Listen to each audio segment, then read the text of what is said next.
A very warm welcome to all of you. On behalf of Architects and Interiors India, thank you so much for joining us today for an evening that promises to be exciting and enriching. I'm Shiraz Khan and I'll be your host for tonight. I'd like to begin by telling you about this event. Architects and Interiors India's flagship property design debate is all about taking on contested topics in the field of architecture and design. A phenomenal initiative, Design Debate is a multi-city event where every month we head to an exciting new city. We've conducted over 20 editions so far and traveled across the country. I mean, it's definitely safe to say that Design Debate is taking the design fraternity by a storm. And for our 21st edition, we traveled to the most populous city and the largest metropolitan in central India, Indore. So here we are introducing Design Debate's brand new theme, Aesthetics versus Economics, in a city famously known for its cotton handloom industry, magnificent palaces and temples, and street food, and much more to look forward to. You'll be hearing a lot more about the theme from everyone present here tonight, so I won't take up much more time. My humble request to you would be that we have a lot to celebrate here today. Some absolutely brilliant names in the industry will soon be taking the stage. So let us make sure that the applause does not die. So welcome to this evening replete with knowledge sharing, and let us have a round of applause for Architects and Interiors India present Design Debate, Indore edition.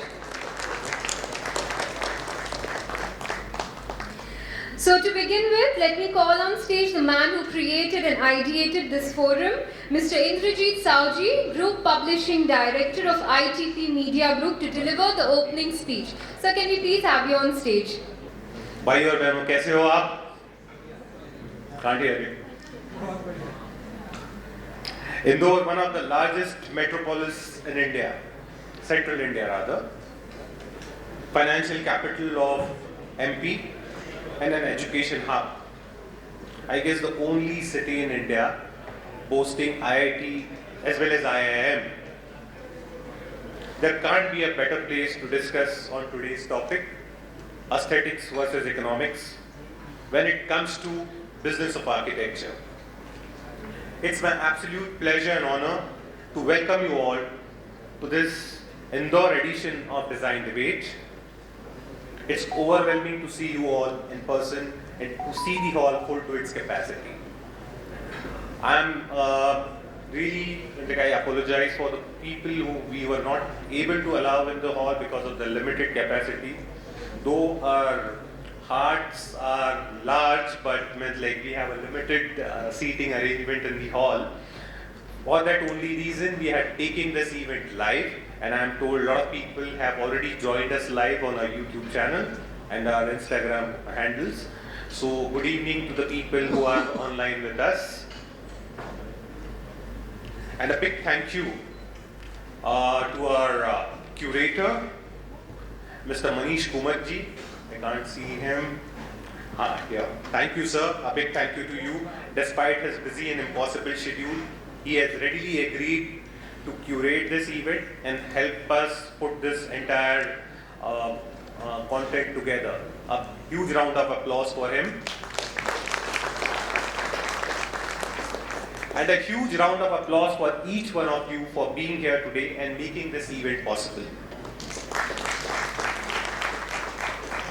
Design Debate is something that we started 2 years back. We started with Indore, and the concept behind this was to give a platform, especially to B-town architects, to come on a national forum. We realized that some of the best design work is happening in these towns, and you definitely deserve to be applauded, you definitely deserve to be recognized. So hence this forum, we are reaching out to most of the big towns and trying to bring in the talent from there on the national forum. Past couple of years have been really challenging for all of us, and especially the design and construction industry. The pandemic has definitely changed the way we do businesses. But before I dwell further, let me just put a question, do we consider architecture as a business? Do we? Yes, no.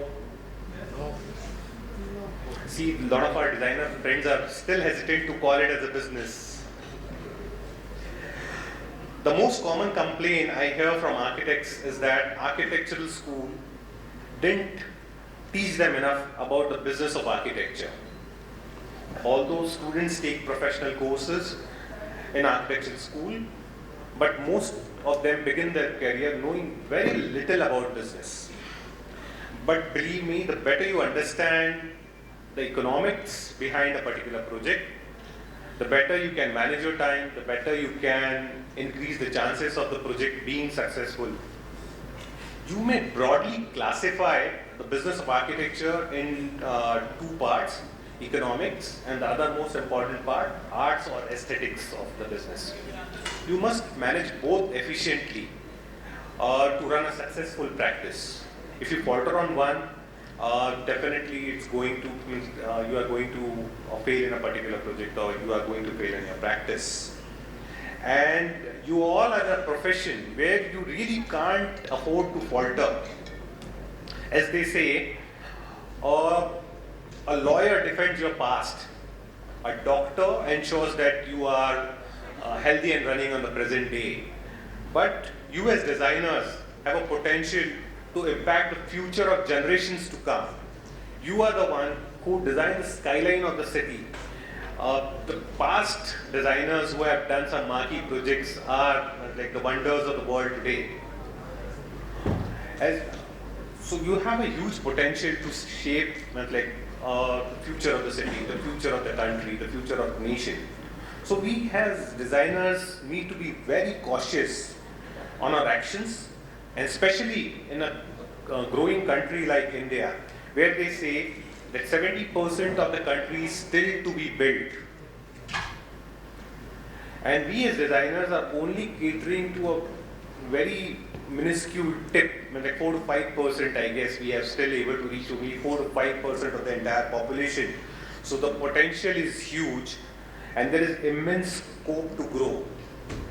And imagine when we cross 5 trillion mark to become world's third largest economy. So the kind of construction we need, the kind of population shift that is going to take place from rural to the urban areas. So there is no one, no chat GPT, no artificial intelligence is going to eat into your practice. You have a bright future for sure. So today's design debate brings together subject experts in the field who will touch upon the mentioned points and talk about the immediate and long-term impacts and challenges the business of architecture or architecture as a practice or design as a practice is going to face. We'll chat with these leading design experts from Indore particularly, and their experience and expertise as to how we can prepare ourselves better to survive and succeed or make an impact, keeping economics in mind and at the same time not compromising on the aesthetics of a project. A big thank you to our sponsors for believing in us and helping us bring this forum to this buzzing city of Indore and deliberating on these pertinent questions. I express my gratitude to our presenting partner, Havels, for their belief in us and supporting us to bringing this forum to the city. And let me also confess that they were the ones who has helped us create this forum and take it further to so many cities. Thank you, Partha, thank you, Gurmeet, for all the support you have extended to us. A special thank you goes to our Deco Pro by Asian Paints team and as a powered by partner. I want to acknowledge Vismaya and the entire team of Deco Pro for the infectious energy. They have been working tirelessly since last night, burning the midnight oil literally to put up a proof of concepts for you. There is an amazing display that they have created just around the corner behind the hall. I request all of you to please do visit them and have a look of what all they have for you on display. I also extend my thanks to our category partner, Dorma Kaba, our exhibit partner, Duro, and Srinath Automation, our HVAC partner, Blue Star. Thank you, Mitesh, for the collaboration. They have also created some proof of concepts behind the hall. Please have a look. Coming Monday, we are also opening up the nominations for one of the biggest design awards that we have in India, Aces of Spaces Design Award, scheduled on 8th of December in Mumbai. So you can send in your nominations. You can log on to architectandinterioursindia.com for more details. Thank you once again, and a heartfelt gratitude to all of you for the warm enthusiasm and support you all have extended to us. Let me hand over the forum to Shiraz. Sit back, relax, and enjoy your evening. Thank you so much. Moving on, Design Debate and our partnering brands has always expressed immense gratitude for the support and participation of our phenomenal speakers, curator, and our esteemed guests. And to share the joy, I'd like to invite Mr. Gurmeet Oberoi, AVP Sales from Havells India, to please come on stage and share a welcome note. Can we please have a round of applause for Mr. Gurmeet? Hi, thanks, Shiraz. So, first of all, I like to welcome all our architects, interior designers in this wonderful evening. Let's have a big round of applause for each one of us.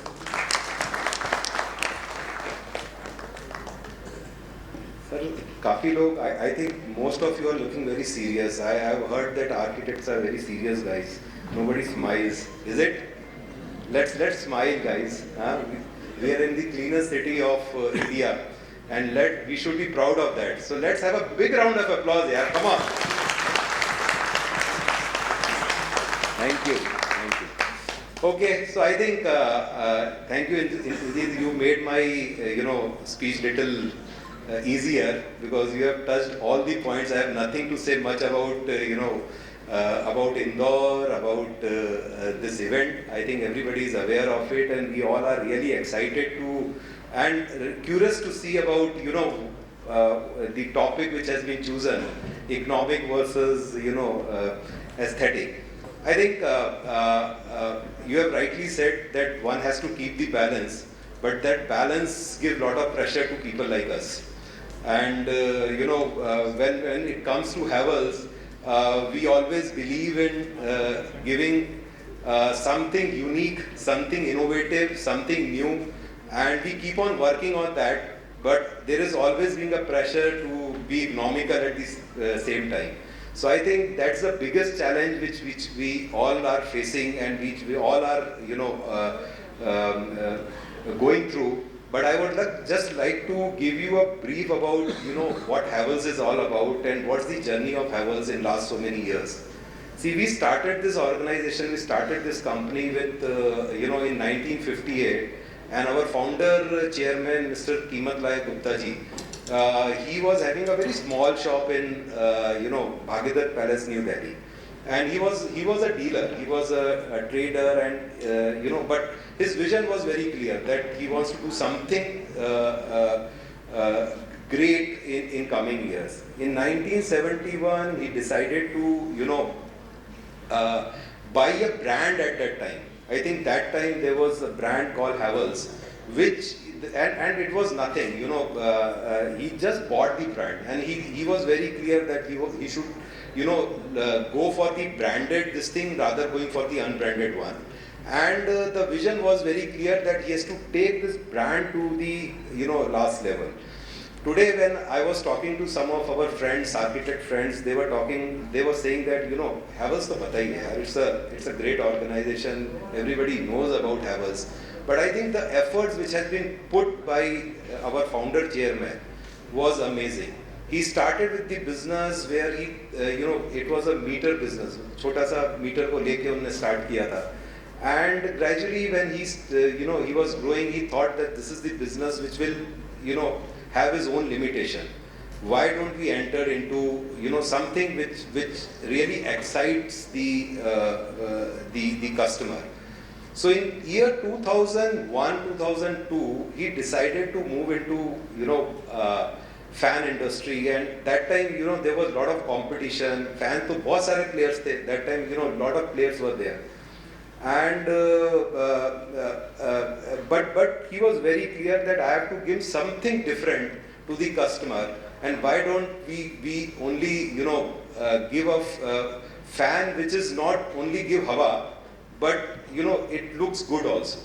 So we came with the campaign Hawa Badlegi. I am sure you all are aware of it, and उसने पूरे Havels की हवा बदल दी. And that is how we entered into decorative fans. And I'm today proudly say that we are number one in the decorative session in India. And you can clap for it, because it's a great journey which all we have gone through it. In fact, when he entered it, that has given a lot of confidence to him, and of course the entire employees which are there, and we introduce ourselves into water heater division. And today I can again proudly say that water heater with lot of innovations, we'll talk about it, we'll talk more about lights and all those things, but I think today we are again number one in water heater division. So today, and the journey was on. I think it will take entire day if I talk about all the divisions. But I think again in 2017, we acquired brand Lloyd's, which was again called, Chinese kind of a brand, where everything was getting imported, and and it was branded in the name of Lloyd's and given to the customer. But the first thing which he has done is bought the brand, but he put the plant. Our current managing director, Mr. Anil Rai Gupta ji, he put the plant, and today we have two big plants where the capacity is around 1 lakh ACs per plant, and which is there, and it is fully automatic. You'll be surprised, you will be astonished that not a single thing, everything, 95% of our products are made in India. Nothing is coming from now China, nothing is getting imported. I think everything is in-house production, and we have now 15 different, at different locations, we have 15 factories across India. So the point which I am trying to tell you that, people, we talk a lot about, make in India and all those things, but that vision was very much there with our founder chairman long back in 2000, when he thought that he should be in-house and it should be 100% Indian made. So today we can proudly say that the way we have, and why we are doing it, because we know that we have the capacity of not only manufacturing it, but innovating the new products. I can tell you guys, today we have a very strong R&D section. We normally say CRI, it is Center for Research and Innovation. We have 800 engineers only working to develop the new products, innovative products, and give best product not only to India, but even exporting same to different countries. Today we are exporting to 52 countries, and India is one of our biggest market, and we are looking forward for your support, your help going forward. And I think my colleague, after a few minutes, he will talk more about lighting section today, but I can promise you that there are so much innovation happening across each and every vertical. Today we have more than 20 verticals, 20 companies within the umbrella of Havels, and each division is moving ahead with lot of innovation, with lot of new things, and it is possible because of the feedback which you guys are giving to us. And we promise you that we can have a better balance between economics and athletics, and I'm really excited to see that how this debate will go on, and we'll take the input from the debate, and we'll make it sure that in coming days, months and years, we are able to serve each one of you, your clients, and make our India shining. Thank you very much, and all the best. Have a great evening. Thank you so much, sir. So before we delve further into the evening, we have a very special message from Havels. Can we please have the AV? Havels India presents Impressions, a range of superior glare-free architectural lighting solutions. Impressions range, the new paradigm of architectural lighting. I'd now like to call Mr. Ojas Saxena, AGM Sales, to kindly come on stage to present about this incredible brand. Good evening to everyone. I would like to welcome all of you here today at this wonderful evening. So here you can see when we talk about the workspaces, today we are seeing lot of changes in the working style across the industry where people are working from home and people are working from the offices, and there is a hybrid structure also. So when there is a survey from Chancellor that people have been asked about their preferences, 16% of the people want to work from the offices, 32 wants to have 1 or 2 days of working remotely. Then we have 3 or 4 days working remotely, 35% people, and 17% wants full time at the home. And when we see 67% of India workers are in a hybrid working model, so one that combines working in the office with remote work. When we see this survey, when we see it industry wise, so here also we can see across the industry, Indian workers prefers a mix of remote and in-office working. So when we see what are the top reasons when people want to come to the office, what are the top reasons? So we found 2 top reasons. One is working and second one is connecting with the colleagues. When we see this, workers want to return to the office to collaborate, learn and focus, as well as for health, well-being and benefit and the technology. So here comes the circadian rhythm, and we were talking about circadian lighting. So what is circadian rhythm? Actually our biological clock from morning to the evening, and the body reacts to in a particular way from morning to the evening. So that is circadian rhythm. So we see 10% of the people, 10% of the accidents have happened due to the imbalance in the circadian rhythm of the people, and due to the stress and other things. This is the need for the human-centric design. What are the needs? Enhanced office designs have shown to improve employee well-being up to 31% and productivity up to 15%. So when we have circadian lighting in our system, we can increase the productivity of the employees and their well-being also up to 31%. And further improvements were found when employees were able to personalize in their workplaces. So these are the key elements when we talk about human-centric lighting. First one is personalization, as we talked about. Second one is circadian, and third one is daylighting. So circadian, basically we are talking about circadian rhythm. So with human-centric lighting, we can enhance the circadian rhythm of the people. Hence we can increase their productivity and their well-being. Light and darkness controls hormone production in the human body. So here we can see in the daytime, actually when our eyes see light, so they give a signal to the brain, and with that signal our body secretes a hormone called serotonin, which is which impulses alertness in our body, and in the night our body secretes a hormone called melatonin, which is responsible for our sleep. So lighting plays a very important role when we are designing a workspace. It can create dull environment for the employees as well as alertness. So when we talk about dynamic lighting control, so here you can see we have a color changing scenario in the left side.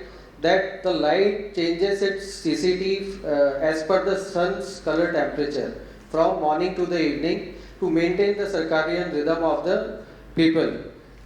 So in dynamic lighting control system, we have human-centric dynamic lighting that allows good health and well-being, focuses on well-being of the employees, tunable fight feature and dynamic color changing basis on environmental factors also. So these are few of the benefits of human-centric lighting, wherein we can see in healthcare sector we can have faster recovery of the patients. We can have enhanced medicated efficacy. Then in education we can have decreased fatigue and increased concentration level. And in workplaces we can have increased concentration and energy of the people and increased employee motivation and commitment. So these are the benefits of human-centric lighting. When we talk about well-being and productivity, these factors, they have impact on people. Here you can see air, water, nourishment, light, fitness, comfort and mind. So when we talk about light, light plays a very important role when it comes about alertness or well-being of the employees and their productivity. Bad lighting system in place can make people decrease their productivity also. Here we are also talking about LEED and WELL standards. So in LEED and WELL standards, the requirements, we can see circadian lighting is an important factor here. And as we have seen in our last AV about our impressions range, that we are offering lot of products with lower UGR ratings and higher CRI level of fixtures. So these things are going to be incorporated in LEED and WELL standards, and now we can see the gamut of the products which we are having with us for having these kind of lighting, circadian lighting in the workplaces. We have already seen these pictures and these fixtures in the last AV impression range of the series. These are the high-end downlighters with deep recessed optics with low UGR ratings, and these are some of the 2x2 panels and skylight panel. And we are also having a range of outdoor fixtures, wide range of outdoor fixtures for landscaping and all kind of products, applications. So thank you very much. Thank you for listening to me very patiently. We'll have a small AV of circadian lighting, human-centric lighting. So can we have a AV of that, please?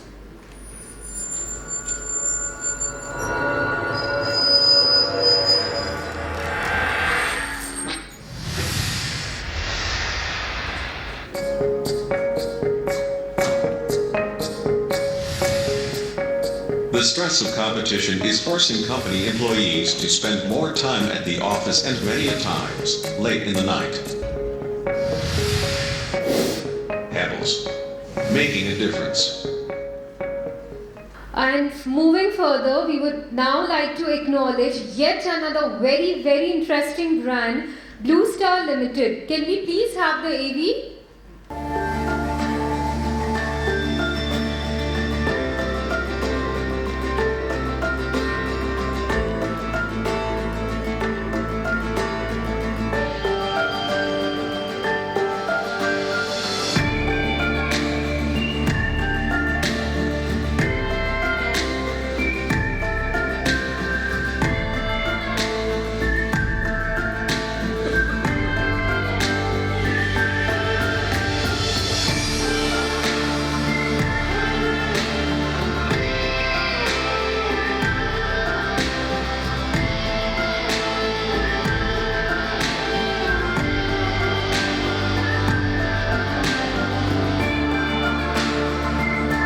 Customers from across India and the world have been leaning on us for over 75 years.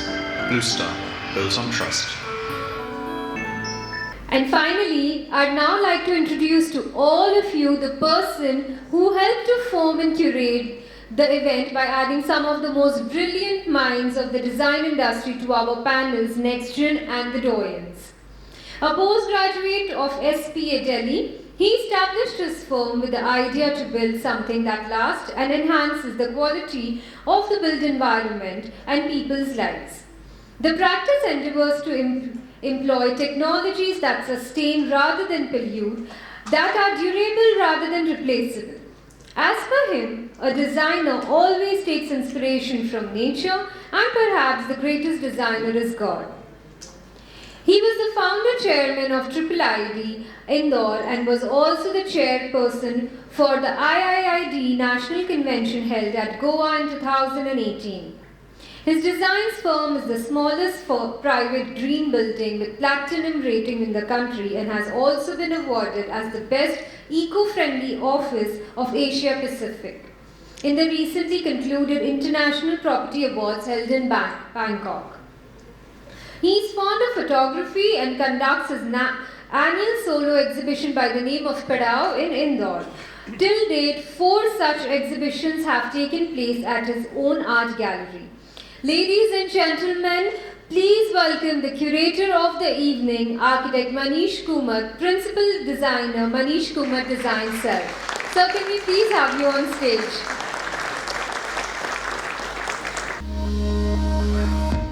When it comes to constructing high-quality woodwork for the home and office that lasts for years to come, if you're looking for reliable plywood products to serve you well for years to come, contact the team at Duro today.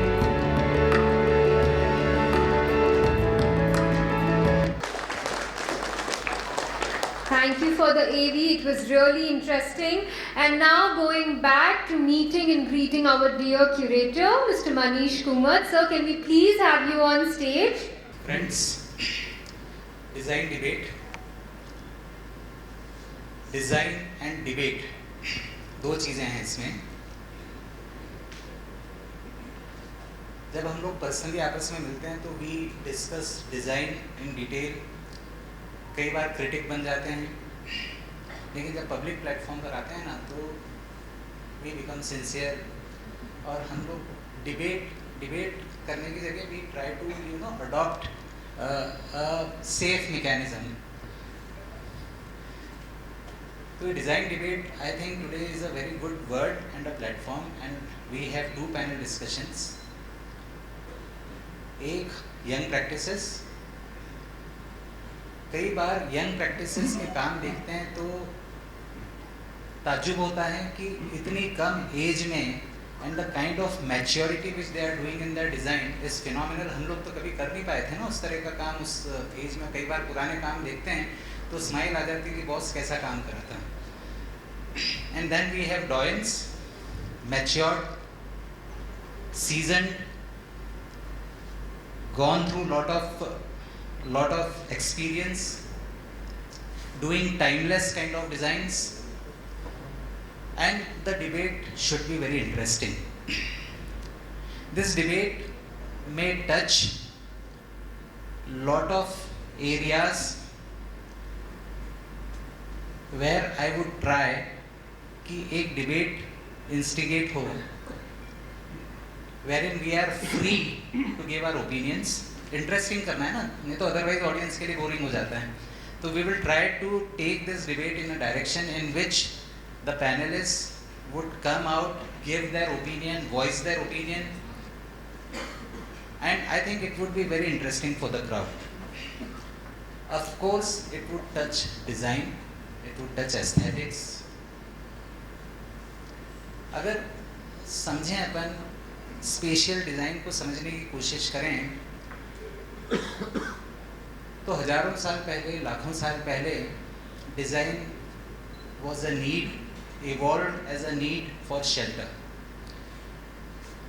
I was just going through certain page. Indore के पास, भोपाल के पास भीमबेटका एक जगह है जहाँ पर कि human footprint तकरीबन 1 लाख साल पहले का. It is one of the oldest places perhaps in the Asia where human was there almost a lakh 1 lakh साल पहले. और तकरीबन 12,000 साल पहले की रॉक पेंटिंग्स हैं which I think is phenomenal. अब 12,000 साल पहले का इंसान कैसा होगा,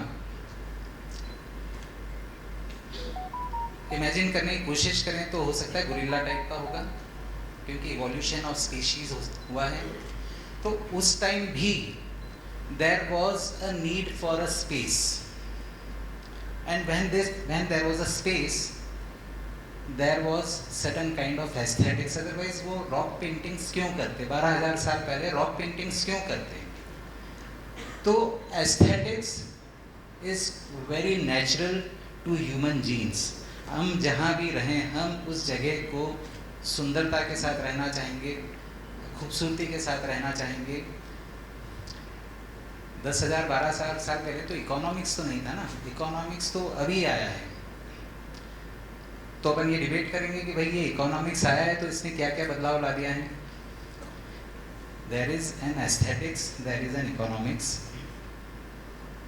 but along with this there has to be sustainability also, which is the need of the hour. 10,000 साल पहले तो sustainability, everything was sustainable. May be 200 साल पहले सब सस्टेनेबल था. फॉसिल फ्यूल्स के इन्वेंट के पहले एवरीथिंग वाज सस्टेनेबल. जब इलेक्ट्रिसिटी नहीं थी, मोबाइल नहीं था, पेट्रोलियम नहीं था, नेचुरल गैस नहीं थी, तो सब चीज़ें सस्टेनेबल थी. जो पुराने किले बने हुए हैं, पुराने जो भी स्ट्रक्चर्स बने हुए जिनको हम देखना चाहते हैं, तो वो देवर मोर और लेस देवर सस्टेनेबल. सस्टेनेबिलिटी का क्वेश्चन तब आया जब फॉसिल फ्यूल्स का उपयोग होना चालू हुआ. तो ऑफ कोर्स इस डिबेट में सस्टेनेबिलिटी के ऊपर भी बात करेंगे. इस डिबेट के ऊपर इकोनॉमिक्स और एस्थेटिक्स के साथ में will talk about art and craft also. Somewhere how design, aesthetics, architecture, interiors के अंदर आर्ट का उपयोग इम्पॉर्टेंट है. सैकड़ों साल पहले तो आर्ट और architecture they were not separate ना. अभी तो एजुकेशन में सेपरेट हो गए हैं, थॉट प्रोसेस में सेपरेट हो गए हैं. तो let us try to trigger that debate, actually a proper debate where the panellist would freely say whatever they are feeling, and without being judgmental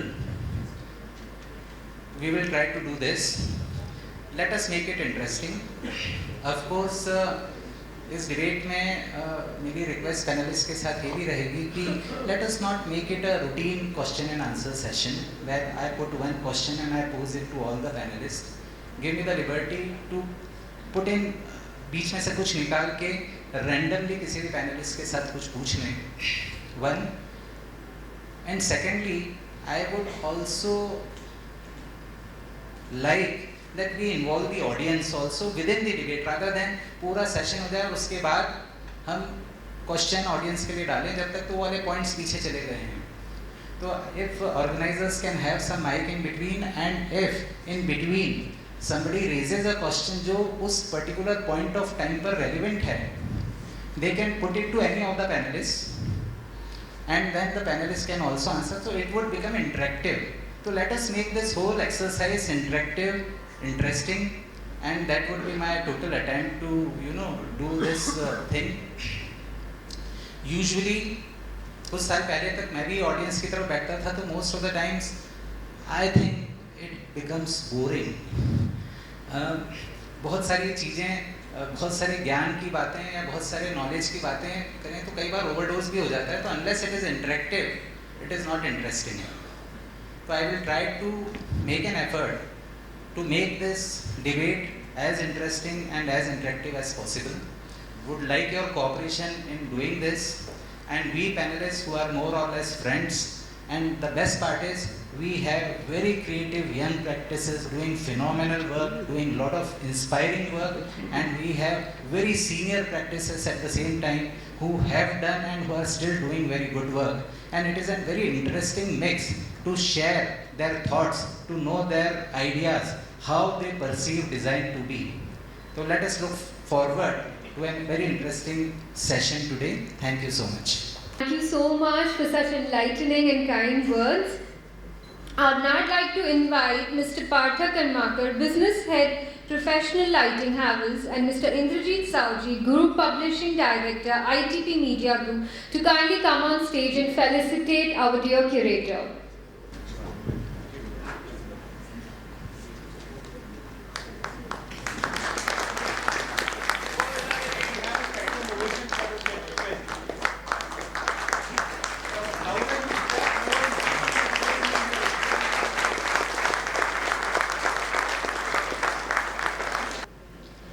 I'd like to address yet another phenomenal brand that we have amongst us tonight, Dorma Kaba. Can we please have the AV?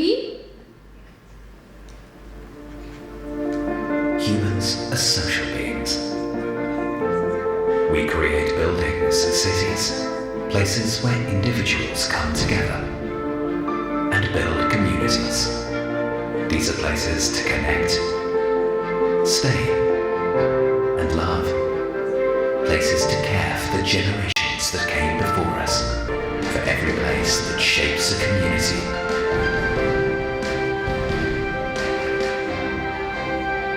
For every place that matters.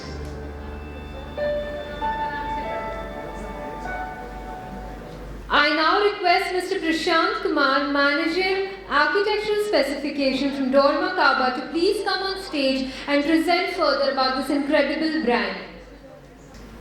Okay, well, I don't want to take much time. You have already seen an AV about what we are, but I just want to today show something different or innovative or creative thing what we are planning to do, or we are already in the market, as everybody knows that we are no more Dorma, we are Dorma Kaba. So if you talk about Dorma and Dorma Kaba, Dorma is majorly into mechanical solution, and when we talk about Kaba, Kaba is majorly into security solution. So the perception what was there in the mind of architect or the interior designer that when it comes to Dorma, what it is, it's a hardware company. So now we are no more a hardware company, we are a solution driven company. A solution wherein end-to-end solution is possible. How that is possible, I will show some of the glimpse of it and some unique products what we have recently launched. So before that, the best part to see here is that we are a company with an experience of 160 years. And the best thing to see over here is that we have more than 1800 patents which are registered on our name. So that gives you a deep insight that how strong our R&D team is. So when we talk about a product, we always capitalize on one thing, that we go with the standards, we go with the certification. You talk about a green building, you talk about a health and safety management, or you talk about an environmental management system. We have a certification for each and every product. Now, this is very interesting. We are the first company in Asia who have a NABL accredited hardware testing lab in India. So we test each and every hardware over here. So this is the first lab not in India, in Asia for hardware. This is the example of it, that my entire manufacturing unit works on solar energy. We support the green building structure. So what is the purpose? Our purpose is very simple. For every place that matters, we are committed to come together. So we want to be the most trusted partner when it comes to safety, security and sustainability. So this is a small overview that what we have when we became Dorma Kaba. We have different verticals. Those are mechanical key systems, entrance systems, electronic access and data, door hardware, everybody is aware about it, lodging system which is a hotel lock, interior glass system and safe lock. We are the only company in India who have an in-house service team. Apart from that, we have two more interesting verticals, which is a movable wall, which is the acoustic operable walls, and the key systems. Leaving Maruti, if you take any of the other brand, the keys which are made, that is also from us. That technology is also of Dorma. Many of them are not aware about this. That is the only reason I was just repeating that. So let's have a look at some of the products which are very interesting. So before I go and tell you that why those products are interesting, there is a wave which is going on in the market, barrier-free solution. So when we talk about barrier-free, many things comes in the mind. A disabled person walking from a swing door, how difficult it is for him when he opens the door. So I think so that is not an equality at public space for a disabled person. So what we are trying to tell you is that it should be a equality at public place for every person, whether he's a disabled person or if he is a normal person. How that is possible? That is possible with our solutions. I will just run a small AV for you, which will give a small overview that how it is possible. A barrier-free world for everyone. Coping with everyday life isn't always easy, especially if barriers are placed in our way. And we mean that literally. Many people experience that almost on a daily basis. For children, seniors, or people with physical limitations, doors are often the enemy. Getting through them often requires a lot of time, energy, and effort, all within your own four walls.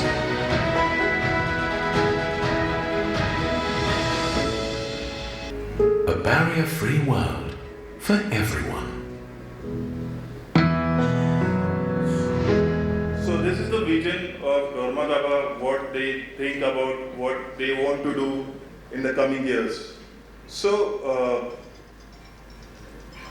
I was talking about the barrier-free.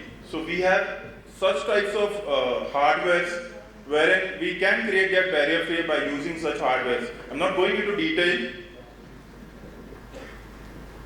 So some of the examples that what are the products can be used to feel or make them barrier-free. The automatic products, the automatic sliding doors, the swing doors, flap barriers. Now this is something which can be a touch-free product also.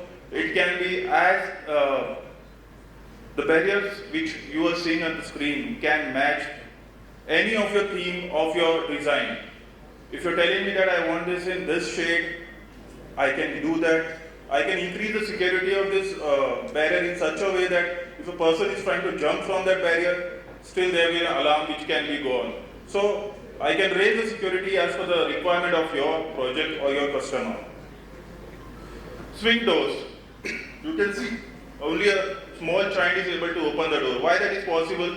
Because the technology what we are using in the door closure is unique. The Newton force which is required to open a door for every person should not be more than 20 Newton force.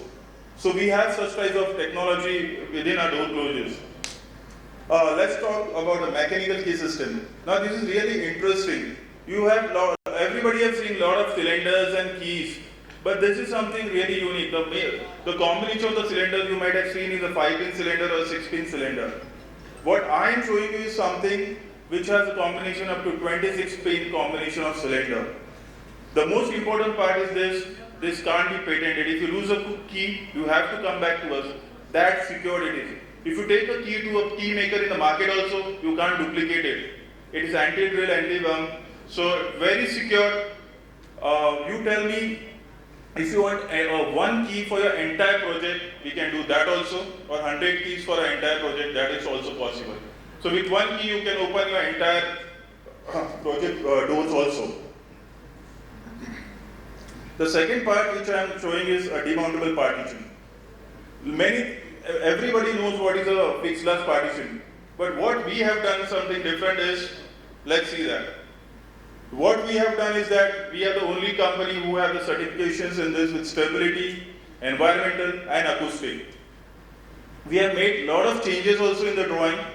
In terms of profiles, in terms of installation of the glass in the profile, many things have been changed which will increase the aesthetic of the project also. And apart from that, this is also a product which can go with the green building also. These are some of the glint pictorials, how it looks. Last topic, I'm not taking more time of everyone. This is electrified door hardware. Now everybody knows that Dorma has only locks, hinges and handles, but we do have a huge range when it comes to electrified hardware. Maybe requirement is into European standard, we can give that. Sometime we have a client which is an American client also. He requires hardware in ANSI products also. That is also available with us. The best part is that we propose the product based on the location, based on the climate. So when I said climate, we have such locks which can be used according to that climate also. So there's a huge range available with us for these locks. Apart from this, Now, customers, consultants are not happy with this. They want more secured lock. So what we have introduced is a motorized motorized lock, which is also known as an SVP SVZ lock. It has a lot of different variants available, like a mechanical lock with panic exit function, a mechanical lock with panic exit function and monitoring, electrified lock with access control for entry and panic exit. So like this, there are a lot of different variants available in this. Do visit the website for this, because this is something like the boom of data center at least. Majority of the data centers are not going for an EM lock and they are going for such motorized lock. So what offer in depth? So you take any type of industry, airport, healthcare. We are the leaders in when it comes to airport. You go to most of the airport and you will see that our flap barriers are there. Most of our hardware is there. So we are available in any type of industry. You take any industry and you will see that Doma Kaba is present in that project. So these are some of the iconic reference around the globe. People put their trust in us. See some of the most iconic projects of the globe. When we talk about India, we have done multiple locations. We have done aims at multiple locations, income tax offices, the Vidhan Bhavans, IITs. I'm just giving you some references, but we have n number of references when it comes to commercial also. Apart from that, you can see this at the Delhi and Mumbai International Airport, the flap barriers recently been done at Bangalore T2. Adani, all the airports, the Adani airports in India. Yes, the biggest plus point for us in hotel locks, these are all our clients when it comes to hotel lock. We are available in each and every, most of the properties when it is 5-star or 7-star property. So, thank you so much. Thank you for listening to me and giving me that time. Thank you so much, sir. That was a very interesting presentation. And now we move on to the most awaited part of the evening, our panel discussions. Kicking off our panel, we have the dynamic next-gen architects first, the ones who will dictate the architecture of tomorrow. To begin the session, I'd like to welcome back on stage our dear curator, Architect Manish Kumar, to kindly moderate the next-gen panel discussion. Sir, can we please have you on stage? So we have a very young, dynamic panel over here today. Very inspiring works they are doing. Technology, innovation, using it in their practices. Their works are visible, and how the way they are doing their practices is something to learn, understand. So this is the first panel discussion, and I will call one after another the panelists of the next gen design debate. So to start with, I would like to invite architect Anand Maru. He is the co-founder and principal architect at Span Architects, silver medalist from Manit Bhopal. Founded his practice with his colleagues, college mates, and now he has successfully completed 7 years into the profession. Span Architects is an award-winning and widely published practice. Mr. Anand Maru, please. Next is architect Angad Kasliwal, founder and principal architect at Studio 23. Very good thing about him is that his thesis has been judged as one of the best theses during his studies, as one of the top 50 theses. And Council of Architecture has actually put it in its publication, which is Archiving Architectural Thesis 2009 for one of the top 50 theses, and he has been honored with Prince Charles Foundation for his work. Architect Angad Kasliwal, please. Next is architect Dipti Jain. She is principal architect at Sketch Architects. She aims to set an example in the society, not just by designing buildings. To her, design should not only be functional or aesthetically pleasing, but should be rooted in the culture of the country, which means to me is Indianness in design. Architect Dipti Jain. Next is Mr. Mitesh Padgaonkar from Blue Star Limited, Delhi. He is the General Manager, Sales and Marketing. And as we all know, when we started our practice, we started but Blue Star was already there. Mr. Mitesh, please. Next is architect Sakshi Jain, co-founder, the Design Sheret. It's a young practice, again established in 2017, again along with two batchmates, again from Manit, Bhopal, and it has now grown up to have offices in two different cities, which is Bombay and Bangalore. I welcome architect Sakshi Jain. Next is architect Sumit Kaur. She is the principal architect and partner at 5Q Architects. I welcome her to share her views during design debate. And last but not the least, Mr. Tarun Chugh, co-founder of Arterial, very young practice, doing phenomenal work. Mr. Tarun, please. जब भी panel discussion के लिए आते हैं थोड़ा सा पहले goosebumps होता है, सबको होता होगा, मुझे भी होता है, तो let us all be like that, freestyle. The whole idea is let it be an interactive session. Audience में भी किसी के भी मन में कुछ भी किसी भी समय पर जब भी आए, just raise the hand and there would be an organizer, somebody from the organizer side. Let it make it interesting. Maybe next 40-45 minutes with these young budding doing phenomenal work. Let it be a very good session which we all should enjoy at the end of the day. Aesthetics versus economics. This is actually a very hot topic now. I think again in one of the panel discussions sometimes back, business of design was discussed.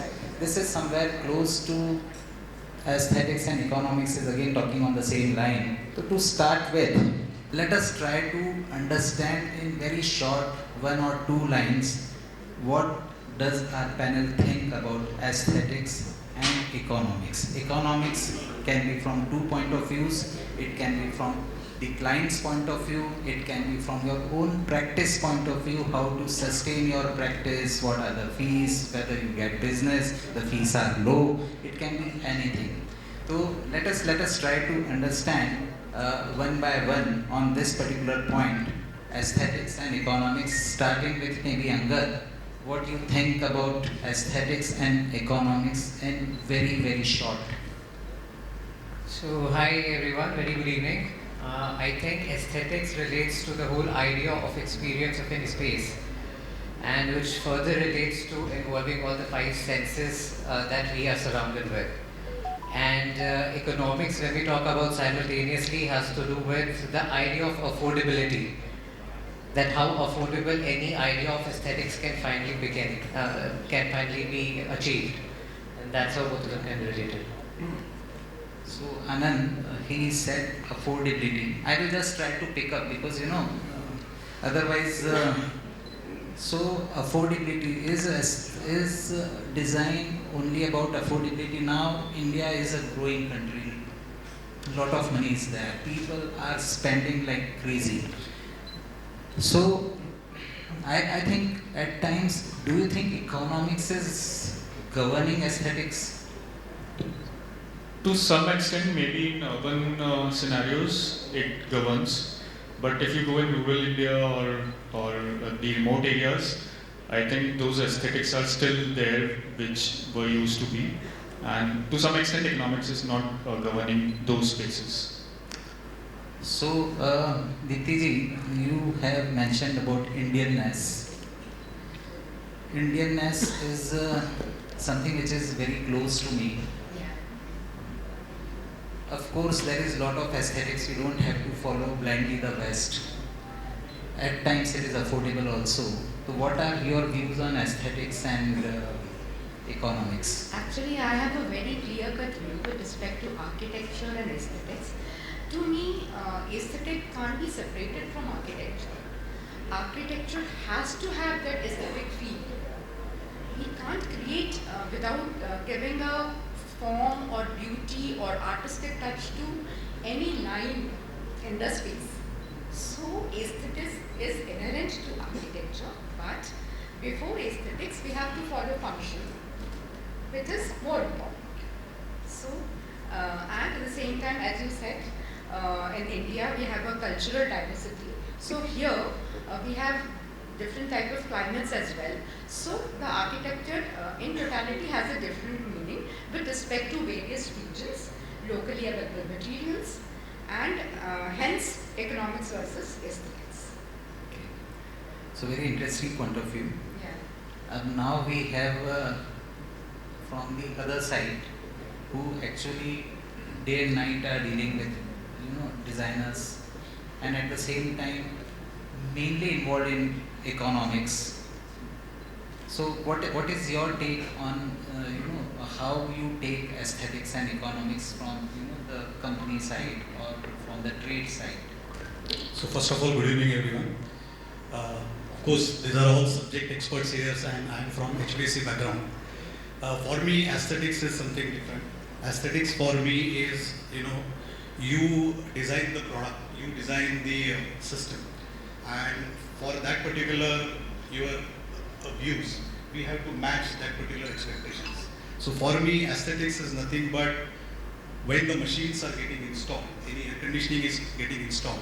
It is not the physical appearance of the equipment, which is equally important, but how these machines are getting executed. Because ultimately, the lifespan of this equipment would be easily 10 to 15 years. And in that particular lifespan, what customer will look for is a trouble-free operation. So when customer is looking for trouble-free operation, definitely we should install the machines in such a way. Of course, we do heat load calculations and we arrive at the actual quantity of requirement. But important thing is how beautifully we install the machine so that customer can rely on that particular brand for a long time. So I will actually come to this point because I think in HVAC, when we started 30 years back, we had window air conditioners, and now the whole technology has changed. We have moved ahead. There was the second generation was split air conditioning. Then you have ductables, you have cassettes. Now you have one-way cassettes, two-way cassettes, which were not designed by us, they were designed by you. So you have that kind of pulse on what the design and what the aesthetics and how the design aesthetics are dynamic in terms of nature, and air conditioning companies are following those dynamics, giving the products which are suitable to those type of trends. And of course, air conditioning companies are also doing designing in terms of designing the units. So important thing, another thing in this case is, any commercial building, any building for that matter, 40% of the energy is because of air conditioning. So it is very important what kind of equipments we are proposing to the client. Okay, while aesthetics plays a role, but economy also will equally play a role. Okay, because if we are not giving energy efficient machines, mainly suiting Indian conditions, then definitely the economics will not work for the client over a long period of time. So Sakshi, young practice, doing interesting work, taking challenges, and young practices are fearless practices. They take challenges, and at times, we most of the times, the senior practices, they go on the safe path, but the young practices, they will make things vibrant, colorful, and at times the results are phenomenal. So what is your take on aesthetics and economics? So for me, I think aesthetics is something in the simplest of terms. We can think that aesthetics is that it is something which is pleasing to the eyes, to anybody who sees it, or any sense by any sense which we experience the particular thing. I also personally believe that aesthetics need not be an additional thing that has to be brought into design. The word design itself says that we will be considering proportions, compositions and everything. So aesthetics will naturally flow into it. I feel like aesthetics are there in the smallest of things, whether it is nature, whether it is cooking. So I personally believe that money does not actually impact the aesthetics a lot. It is perceptive, and we need to understand it in that way. And the other term, economics, it is value for money for me. So once we are considering something, I'll consider it in terms of if whatever element or material or structure I'm using, would it be worth the money for the client and for me? Okay. So coming to you, you have talked about economics in a way in which some kind of affordability is there, but if there is a client, he comes to you loaded with money. Now people are loaded with money. People are exposed globally, moving around. Then you have all these social medias, WhatsApp, Pinterest, Instagram, everything, and the client comes to you with a kind of expectation. Madam, I want this kind of design. Of course, you may educate him. You can make him aware that this is expensive design or this is that, because now the client is exposed. Now we have to work with a client who is already exposed. Now in this challenging world of design, how would you tackle a client who is demanding and he has money? So for you, how would you take aesthetics and economics for such a client? Clients today are much more aware than they used to be earlier in this internet generation. They have a lot of exposure, and if there comes a client who is super rich and is willing to experiment, then I am also willing to give my best in the aesthetics within that budget. But as architects, we all have a responsibility towards the environment. And I believe that overconsumption of anything, like if we spend a lot of money on materials, we have to pay a cost to the environment in the form of the embodied energy which goes into the manufacturing and transportation of those materials. Sometimes we tend to forget that.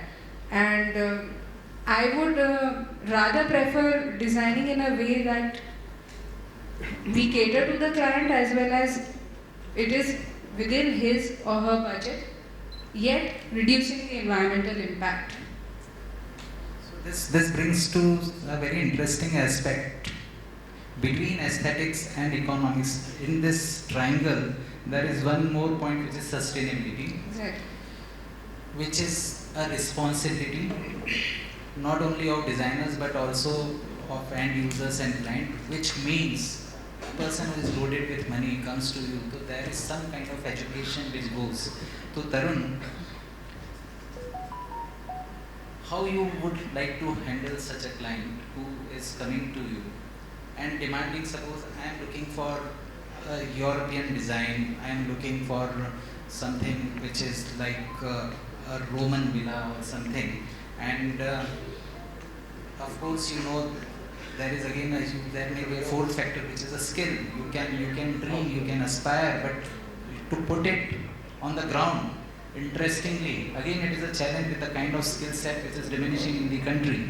So how would you take such a client who is not discussing, who is coming with his own idea, and he is trying to dominate the aesthetics through his economics? Good evening everyone, and good evening sir. Sir, in that case, I would like to listen to the client, and I understand the requirement of that client, and I will try to fulfill his requirement by giving all the aesthetic aspects what he wants, by using the material and keeping in mind the economics also, that if you are saying that client is asking for a Roman, I have to give a suggestion, and I have to suggest all the materials and everything I have to keep in mind, giving the aesthetic along with the economics. Like if he is very super rich, then he is asking for this kind of theme. So I have to use that kind of material, art and everything, that I can deliver the same aesthetic what he wants. So we have a lot of big industrialists who are doing massive things, and then there was an old times where art was there, and art का patronage होता था, the ruler or the religious leader or the empire was patronizing art. Art and architecture, as I said, that they were never separate in the past, they existed together. So what has changed? Now, this question is more about what has changed in 500, 700 years. Is it still earlier?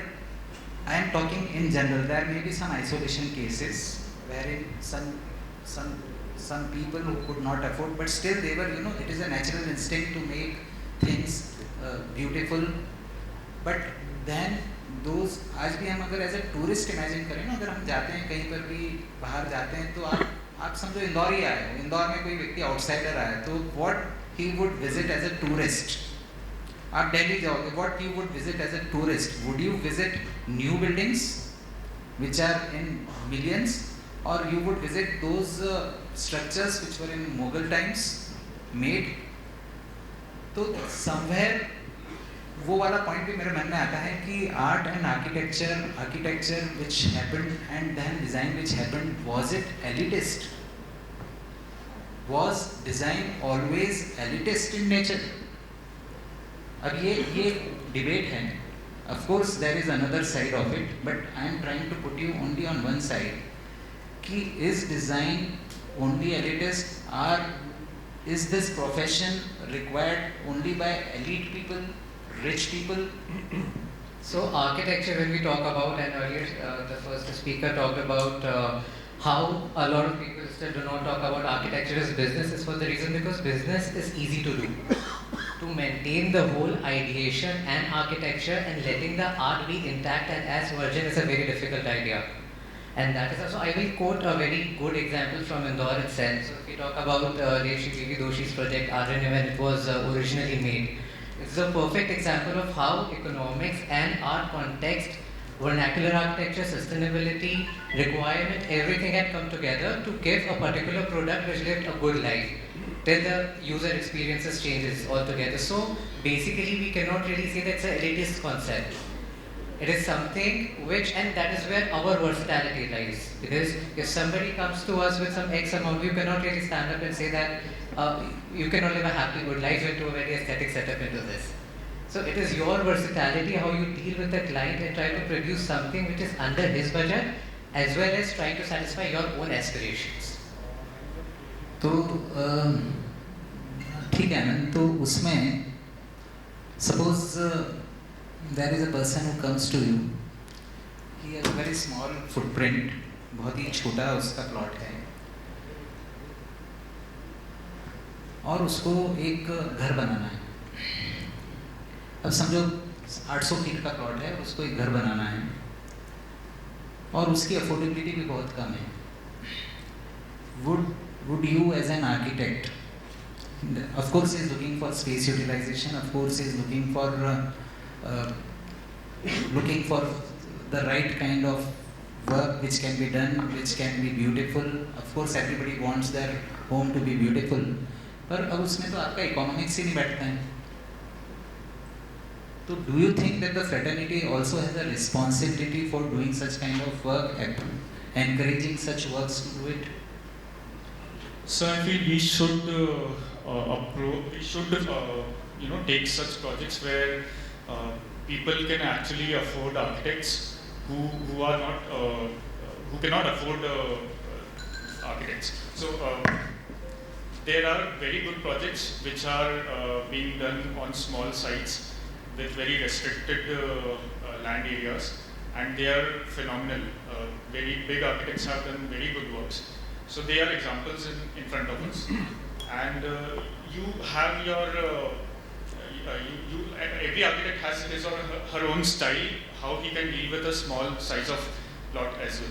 So it totally depends on architect's skill, that how he can bring out a good atmosphere and provide the good experience along with aesthetics to the client in that small chunk of land. Of course the architect can do it. It is possible. They have the projects which are published, they have the projects which win award. but what happens to the economics of your office? Deepti जी आप बताइए, अगर ये project है तो what happens to the economics of the office? Would you like to take it? Because you know the involvement in such a small project, it is not कि छोटा project है तो छोटा involvement है. If you have to do it creatively, तो there would be again a big involvement जो कि एक अच्छा luxury घर करने में भी आ रहा है. But the economics and the sustainability of the office, उसके ऊपर भी बात आ जाती है. क्या आप उसको उस तरह की फीस में कैसे कर पाएंगे? तो देखिए how you take it. Actually वही जो word पहले हमने किसी ने mention किया था, business. I don't consider architecture as a business. I have varied kind of clients, maybe elite clients, middle income groups and the lower income groups. I would cater to all of them because my design philosophy says कि कोई भी काम आता है वो छोटा बड़ा नहीं है, मेरे लिए सब बराबर है और मुझे उसमें इन्वॉल्व होना ही है. और मैं इसमें ये पॉइंट आउट करना चाहती हूँ कि architecture can be monumental, architecture can be a style like say Renaissance style, Mughal style, and it can be anything. So during the older times it was all with respect to a patriotism that राजा महाराजा ने महल बना लिया क्योंकि वो अपनी identity create करना चाहते थे. So that is entirely a different thing. And here like as an architect it is our duty towards the society that I should be giving my best to either a small space centric design or a high space with a high budget design, because ultimately I have to design for humans. So my objective is human centric architecture. So this brings to a very wonderful point that we are responsible. Yeah, we are responsible to the society. It is not about only economics. It is about एक जैसे doctor है, doctor के पास में कोई patient जाएगा, गरीब हो या अमीर हो, उसका रिस्पॉन्सिबिलिटी है. उसका रिस्पॉन्सिबिलिटी है. तो we should consider it as a responsibility to give the right kind of advice, whether it is a small, whether it is a big project, irrespective of the economics. Does this idea suit to the whole panel or somebody has a different version on it?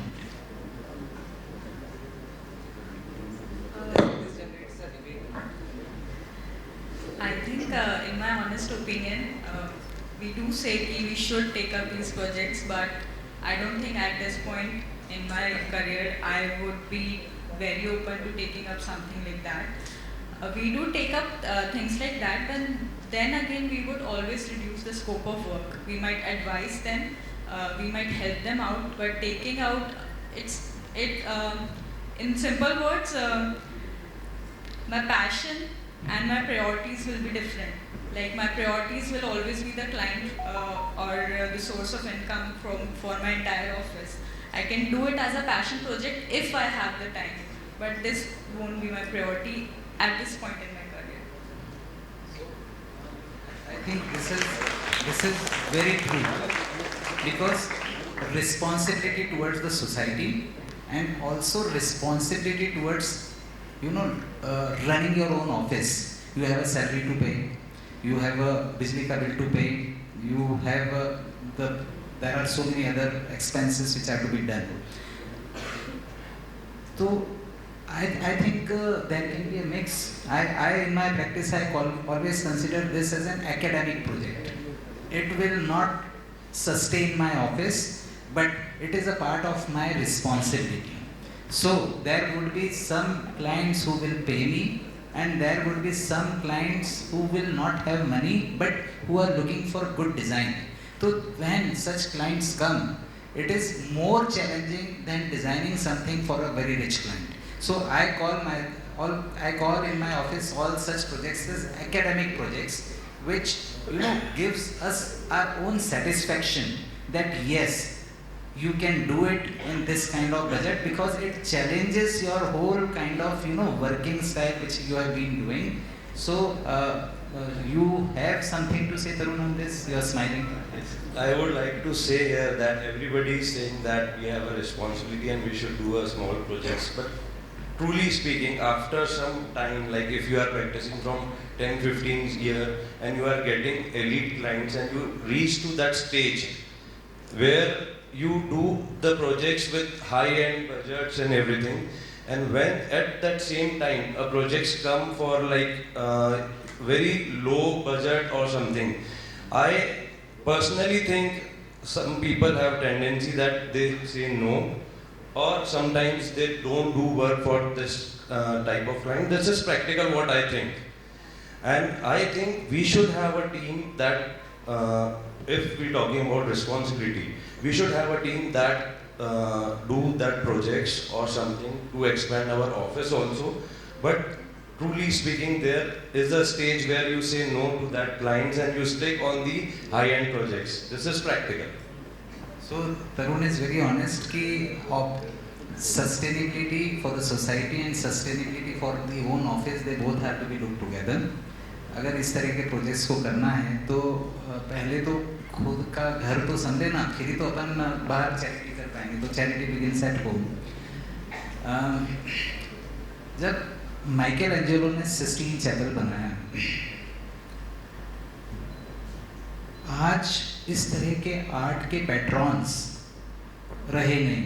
Now at times when I am interacting with artists day and night, and I really have a very sensitive feeling towards artists जो लोग fine arts कर आ गए, and then we know what kind of world it is. I was recently, I experienced कि जो paintings है ना, मुझे ये तो मालूम था कि printing होती है paintings की. Paintings are being printed, framed and put as a decoration. Now this is modern day concept where art has become a decoration. Now there is an art fraternity, but इतने बच्चे art के प्रति शौक से जाते हैं. अभी China has brought a machine which is doing 3D printing. मतलब even for me after 32 years I was surprised कि this painting is original. It is not looking, but then I was told this is a printing. Now they have machines which can print something which is as if they are hand strokes.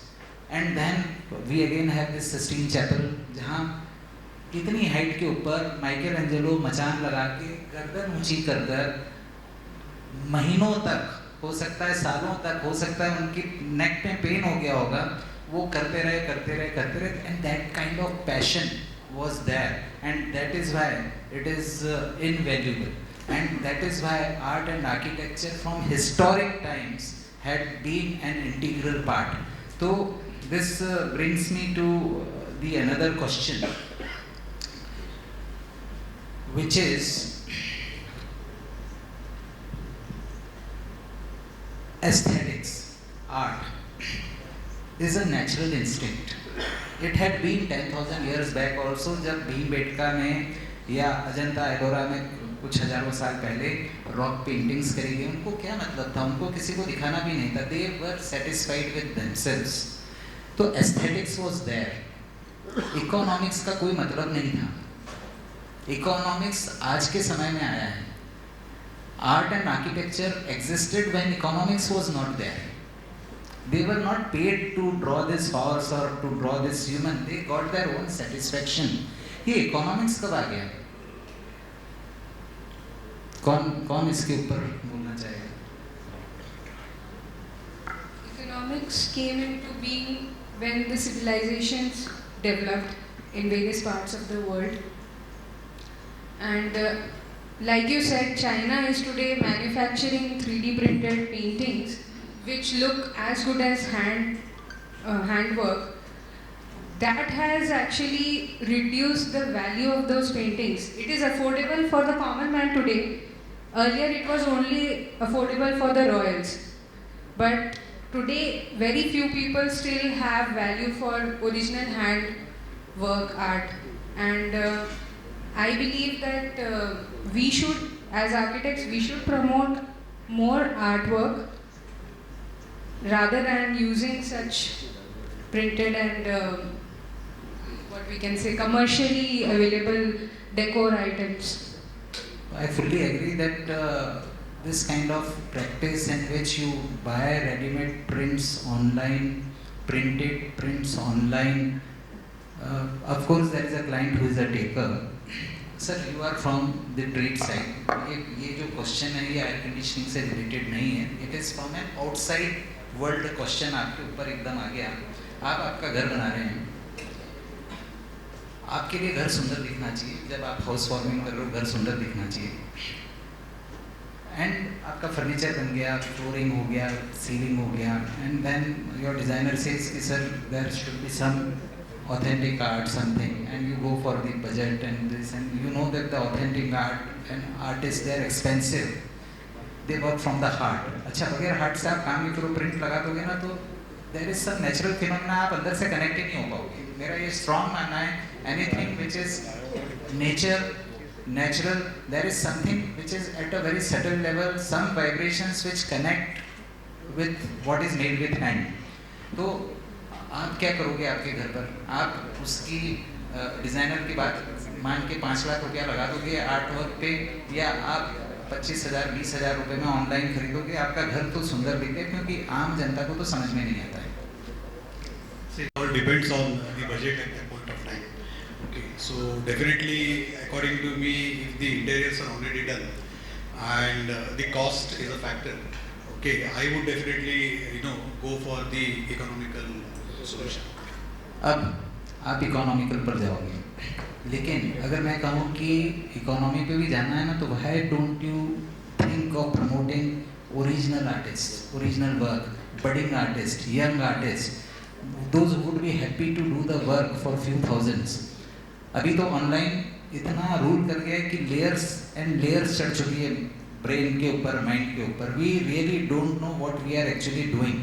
तो would you like to insist your designer कि boss मेरा budget इतना है, but I would like to have some original thing, and you take it as a challenge, you bring aesthetics with this. Certainly, if there is a value for money, definitely I would like to go with what he is giving it to me rather than going for online, because online of course is copy paste kind of thing which anyone can give, but definitely the architect what he thinks and what he is giving, definitely if it is a value add for me, definitely I go for it. Which brings to a very important question, client education. I think it is a responsibility of each and every designer that there should be a client education. Whatever the economics is, whatever the budget is, we can respect the budget, but at the same time we cannot make an impure design. Design should be existing in all its purity. So what you think is, Anand, what you think is the role of a designer, having studied for so many years, having been into the field? Client education is most important. Sir, I feel that client education starts from the day he enters your office. And when he sees how you have designed your spaces, have you used sustainable reused materials or recyclable materials in your own office? Have you used original artwork in your office? And then he tries to relate it with what he is imagining and what your architect is having a vision with his own space. So I feel that client education starts from the day one when he enters, and what I have felt that whenever a client visits our office, they see the kind of environment we have created in our office, and they ask that, okay, we like such kind of environment, and if you can try the similar kind of feel in our residence or in our place. So there are such experiences where we have felt that it's our responsibility, and the best way to showcase the right thing is to have a similar kind of office space rather than having a IT kind of office space which is not very natural and not very it's kind of a mechanical office. So that is one thing where we can educate client. So again, very interesting thing कि you think client education is very important, and there comes a client and he gets a designer who is a yes man, because client अभी आज का client भी बहुत विचित्र है handle करने के लिए. It is not all the time easy. So it is undercurrents which are going between the client. Sir मैं यहाँ गया था, मैंने ऐसा देखा, वैसा देखा, ये है वो. He will come with load of expectations. One way is boss आपका काम नहीं कर सकते हैं. The other way is जो बोलता है करने दो ना, अपने को तो पैसा मिलता है. And third is education.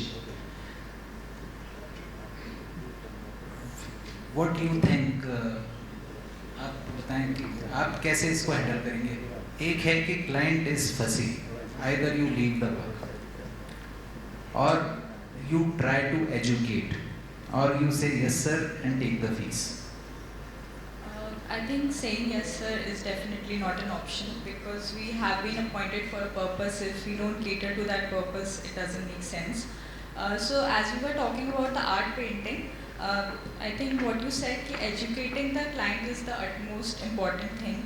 You need to let them know that art in itself is about authenticity, originality. Getting a printout of the same thing doesn't serve the purpose, because it's not art after all if you get that thing like that. So in terms of our design too, we need to stand by what we believe, and we should try to educate and push them as much as we can. But in the end also, if he doesn't agree, our statement could be ki sir, I don't feel this goes with what we are planning, but still if you want that, you are a final a decision maker, so we'll go with that, but we don't agree to it. You have a different take on this? I don't have a different opinion, but I have a practical experience that sometimes clients are too adamant on their design. Suppose they want something to be like how they want it and they don't agree on us. So when it's made on site, later on they really feel bad that we should have listened to the architect. So sometimes it is a practical thing after something is made. Then only they understand. But you allowed him to do it. Don't you think your brand is spoiled?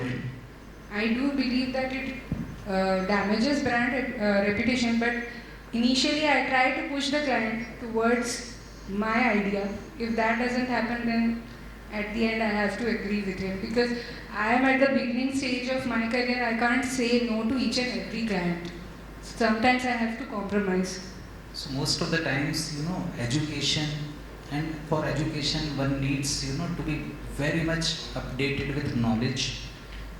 This you learn all your life. The beauty of this profession is you are learning all your life. इसका मजा भी यही है.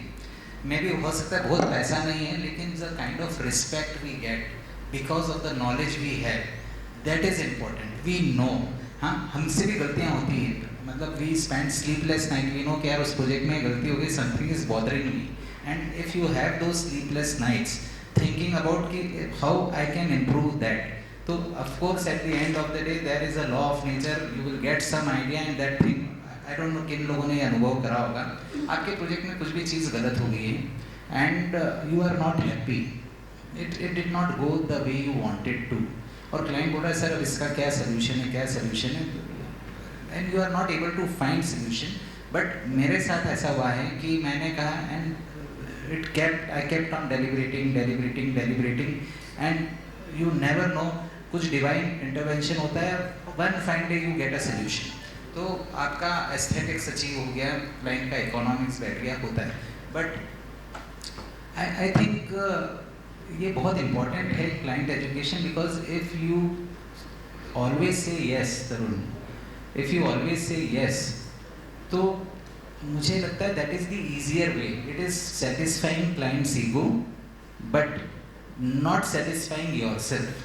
तो आप किस level तक you will try to argue politely, and do you think that there would be a level, sir, आपके और मेरे relations बने रहें, let us part ways?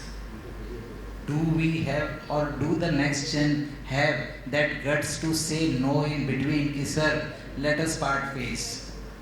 So according to me, as a HVAC expert, we have to be solution provider. Okay, so not necessarily every time we have to say yes. Okay, because ultimately the air conditioning products what we are selling is energy guzzlers. Okay, in today's technology, if you see, as per the conventional earlier technology, when the power consumption used to be around 1 kilowatt, 1.2 kilowatt, today after pandemic, if you see, a lot of offices will have variable occupancy load, and according to that, the products have come now in the market.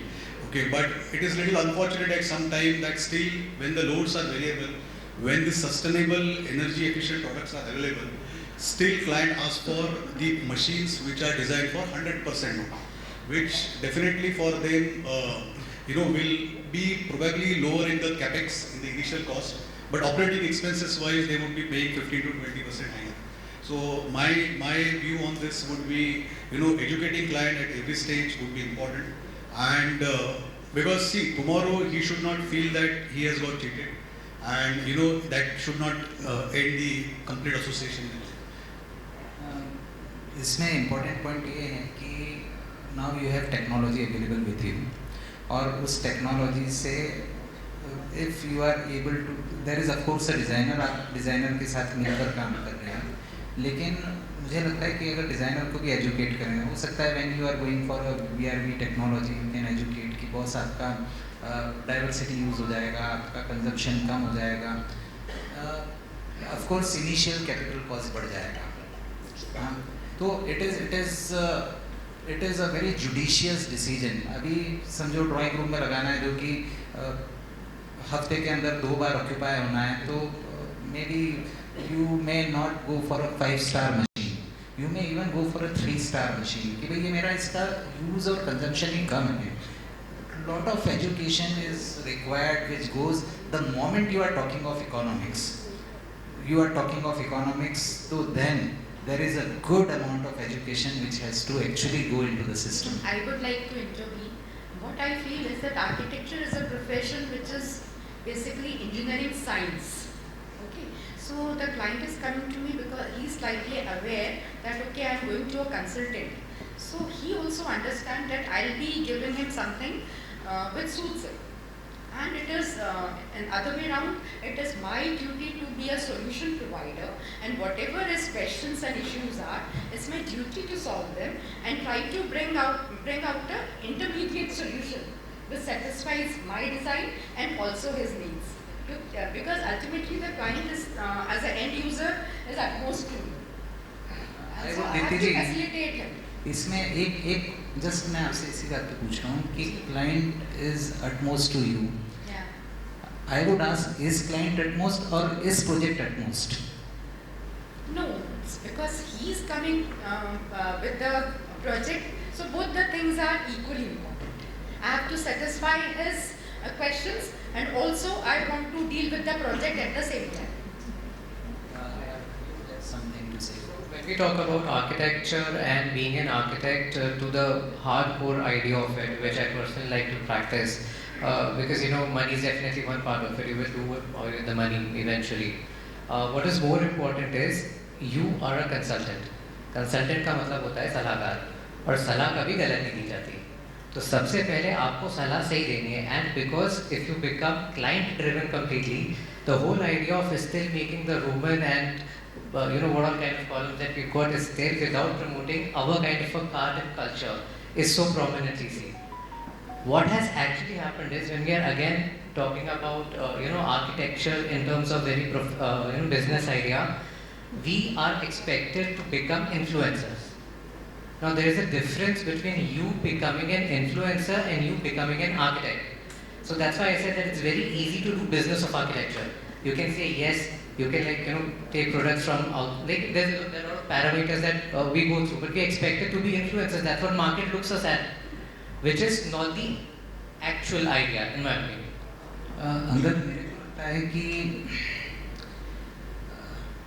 अगर client है who is trying to bring inputs in terms of giving ideas, giving inputs on design, we are consultants. मुझे ऐसा लगता है कि at the end of the day अपना single point focus project होना चाहिए। मैं यूजुअली ऐसा करता हूँ। For me client is important. There are so many times when client has given a good suggestion, मेरा ईगो नहीं आना चाहिए। He has said good, I immediately understand, I think yes, what I did, he is suggesting something better. Why? Because at the end of the day, it is for the benefit of the project. तो वो client का मैंने suggestion, मतलब that is my flexibility. Now as a designer you can be flexible, as a designer you can be rigid because you may think I know more than the client. He is doing it for the first time. I have done so many things, but मुझे ऐसा लगता है कि you are doing hundreds of projects. Client is doing one project. For him, it is his dream. at times he will come with a very practical suggestion which is aesthetic also. So what is the role of the consultant? Should he be flexible? Should he be rigid? Should he think कि भाई मैं designer हूँ ये suggestion कैसे दे रहा है? No, we are talking about not the ego parameters of it. We are talking about being open-minded. So, for example, if somebody talks, so if a client comes to me and says that okay, I've got XYZ ideas, how XYZ ideas can be manifested is the whole point that you have to look into, which satisfies you again and the client's requirements. Giving multiple options is again your tact. That's you being an artist.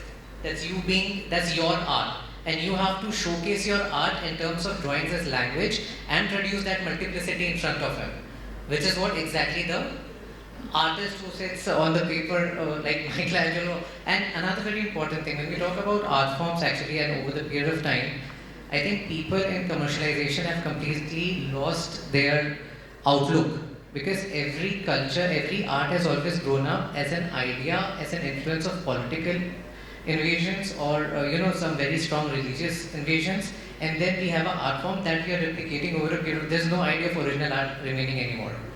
We are just copying over a period of time, trying to put it in our own decorum, which is our context now.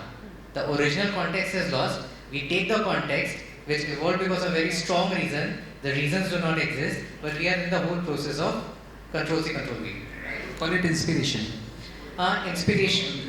There is nothing wrong in taking inspiration from anything, but rather than doing anything which is a blatant copy, you can get inspired by an idea and you can try to, reinterpret that idea. So what is wrong in that? That's correct. But in the whole process of aspirations, commercially again as an influencer, when we talk about the original art forms of Indian context, at large, when you talk about client point of view, they are lost.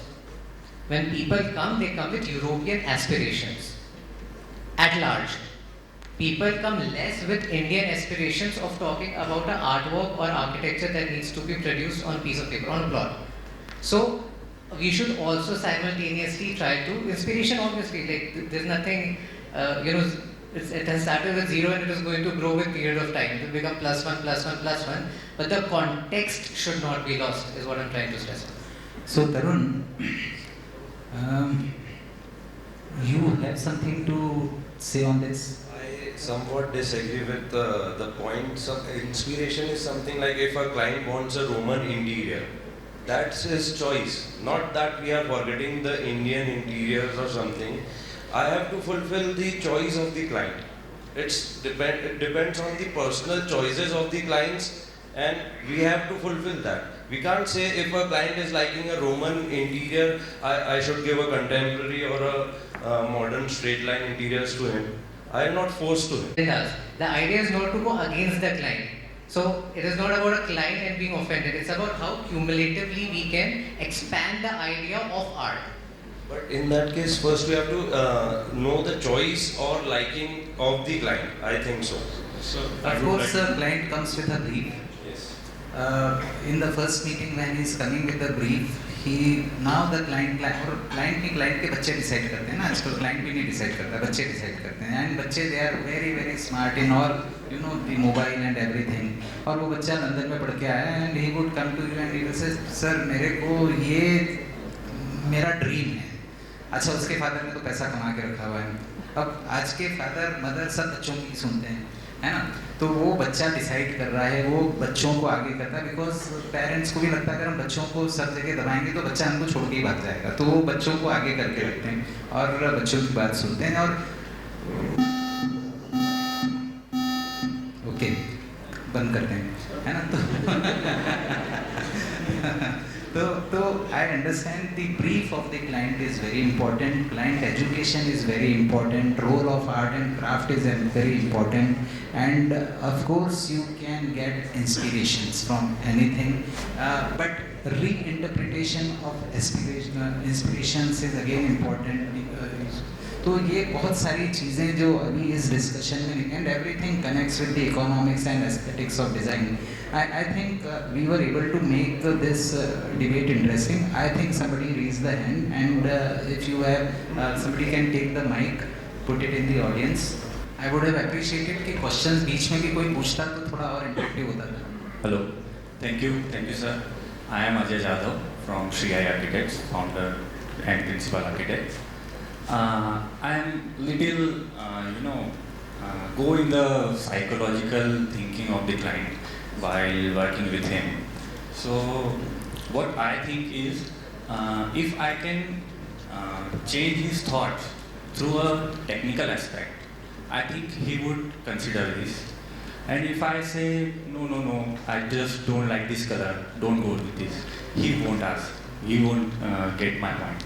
So, if we see aesthetically, yes, we can always have an alternate solution for it. But for technical aspect, there will be only single solution. If you see this in HVAC case or something else, like in anything in the design, the technical piece should be priority and aesthetics should be satisfactory for both, for us and for clients also. I think that's my point of view.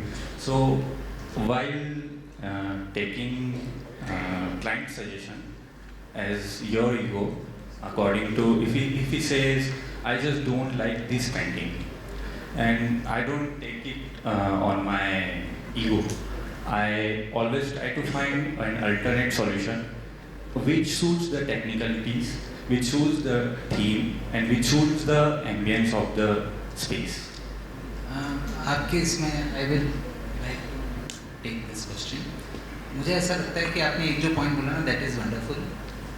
कई बार मुझे ऐसा लगता है, आप लोग को भी लगता होगा कि at the end of the day we are becoming psychologist. इतने सारे जो क्लाइंट्स आते हैं ना, डिफरेंट सेट ऑफ माइंड्स के साथ में, तो we are treating minds.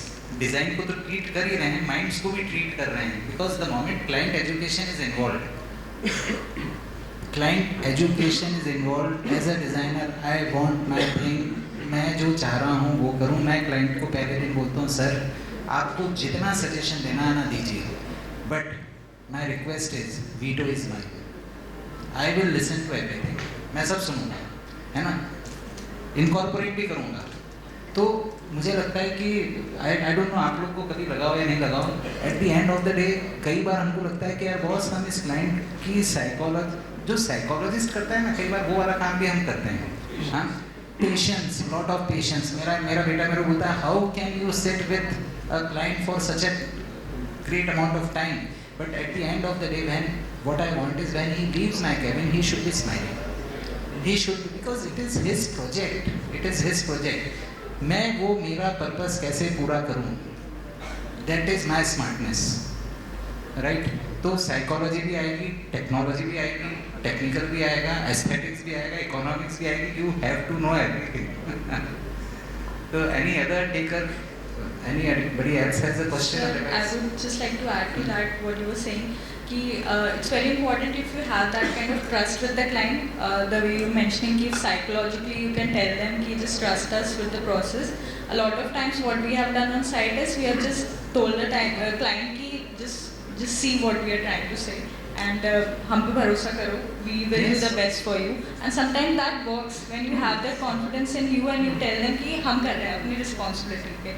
They let you do it, and then they are happy with the result a lot of times. Yes, I fully agree. Hello everyone, my name is Vijesh Mane, and my question is regarding aesthetic sustainability. So I'll give an example.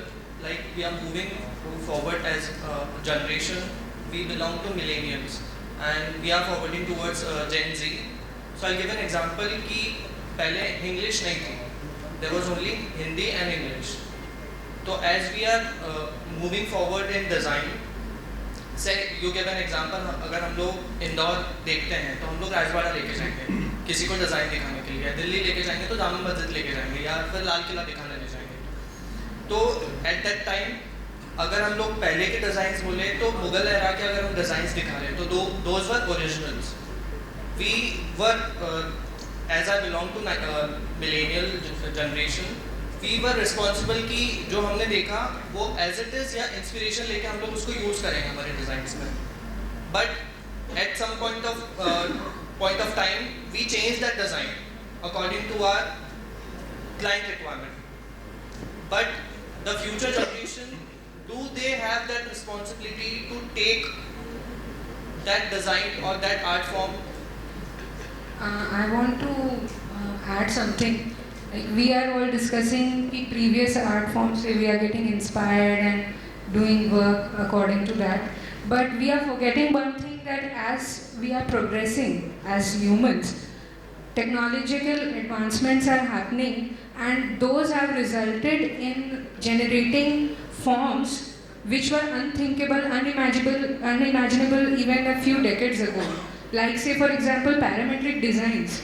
Now we are able to achieve those easily today with the help of technology, and that has created a new genre of art form in architecture. So we have to be open towards new art forms. Like add a perspective to the whole conversation on this. When we talk about parametrics and technology, we have to understand parametrics has existed long time back in Indian architecture. So it is just that is what the whole Gen Z idea is, that you are influenced by European ideas. The knowledge base is missing. A person is generally influenced by an idea and not by the science behind it. Now when I say parametrics, I will talk about fractal geometry. When I talk about fractal geometry, half the people will go up raising their head that what is fractal geometry, where did this come from? So to understand science, art, aesthetics and then put it together, that is the essence of architecture, which I think as a community, as a fraternity, we should try to propagate. Because if we lose it right now, this generation is any which ways generation of wannabe Americans. They know what is Halloween, they do not know about a lot of other festivals that India has got. This is the best way I can probably explain that the idea of promoting, because all of us are architects and professionals sitting here. It is this platform which can basically help everybody recognize that yes, when we go out practicing in the market, we also have a responsibility apart from business, because business though, when you sit across the table, you are doing business. I think we should conclude this session. We have one very interesting session which is with the very senior practices lined up now, which would answer some questions about sustainability, I think, in great detail. So thank you so much, thank you panel, and thank you, all the friends and audience over here. I'd like you all to please stay back on the stage for felicitation. It was an absolutely engrossing session, and thank you for making this panel discussion an absolute success. I'd like to request all of you to stay here, and I would want to invite Mr. Lakshmendra from Duroply and Mr. Gurmeet Oberoi, AVP Sales, Havels India, to kindly come on stage and felicitate the next gen panel.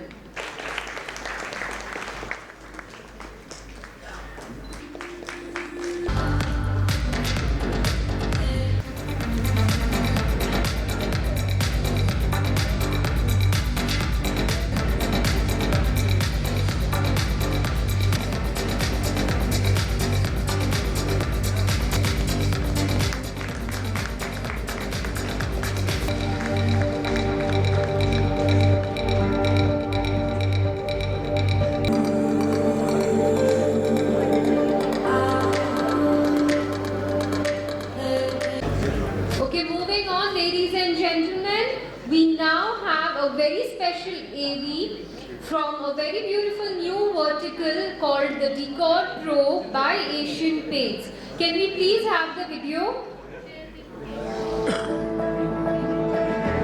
Since Asian Paint's foray into home decor, Beautiful Homes has become the largest integrated home products and services player in India, providing daily inspiration, beautiful products, and interior design services. Asian Paints becomes an integral part of that entire journey.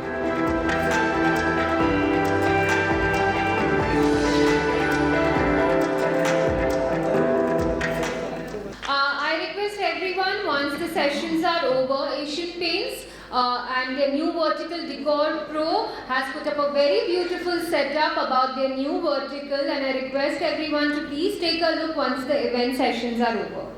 And now for the much awaited Doyens panel discussion, one we all have been waiting with bated breath. Before we begin, I request the hotel team to again set the stage for our dear panelists. Like I said, we are about to begin the Doyens panel discussion, and yet again I'd like to invite our curator, architect Manish Kumar, back on stage. Sir, can we please have you on stage? So this is a very interesting panel. Most of them are my colleagues, my friends, with almost equal years put together on practice. Seasoned, matured, doing timeless design, and of course जिनका काम हम सब लोग पसंद करते हैं, appreciate करते हैं, वो सब लोग यहाँ पर हैं. So it would be a very different kind of thought process debate which is going to be generated. So let me first of all invite very senior practice of the city, Mr. Vinay Babar from Technocraft. I would not talk about the work, but I would talk about the person behind the practice. He is not only a designer, but one of the very fine painters, artist, very fine poet. So let's welcome Mr. Vinay Babar. Dynamic architect Arjun Hamlani from Hamlani Architects. Ever smiling, friendly, lot of things to learn from him, how to deal with clients. Then Shruti Purohit, architect Shruti Purohit, who has created a lot of benchmarks in the city now, where we all go. Chappan Dukan, one of them. The list goes long, doing big, massive projects. Architect Chitra Tibrewal from Gupta Architects. The family is into design. His father is a senior practice in Nasik, doing very good work. Chitra, Vikas, I cannot see Vikas. Where is Vikas? Oh, achha, you are at the back bench. Okay, so Vikas from Vikas Thakkar and Associates, passed out from SET.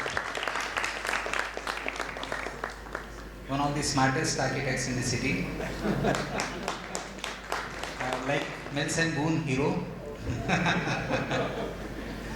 Shaunak from Shaunak Dhodke and Associates, again from a design family. Great intellectual looks, creative practice, has done phenomenal works in the city. Mr. Partha Karmakar, he is the business head of lighting at Havells India. A very senior person from Havells, and as we all know, Havells is a group which is having great range of products into our field. So we have such a distinguished panel before us, and let's hope again for a good debate which is generated. Have a seat, please. We will directly start with question because I think the stomachs are hungry and we cannot do blah blah much. This is a photo shot at Ajanta and Ellora. Aesthetics. अब aesthetics, economics, sustainability के अंदर एक और word घुसा देते हैं passion. Can Ambani, Adani, Tata can make such kind of building now? I think it is almost impossible. What amount of economics you put into this? It cannot be done. Something which is a marvel. पहाड़ को काट के पहाड़ के अंदर घुस के ये चीज़ को बनाना या पिरामिड्स को बनाना, उसको कौन सा इकोनॉमिक्स कर पाएगा? क्या बिल गेट्स कर पाएंगे या जो भी दुनिया का सबसे अमीर है, क्या वो पिरामिड्स को बना सकता है? पैसे से तो नहीं बनेगा ना पिरामिड, लोग लगेंगे, स्किल लगेगी.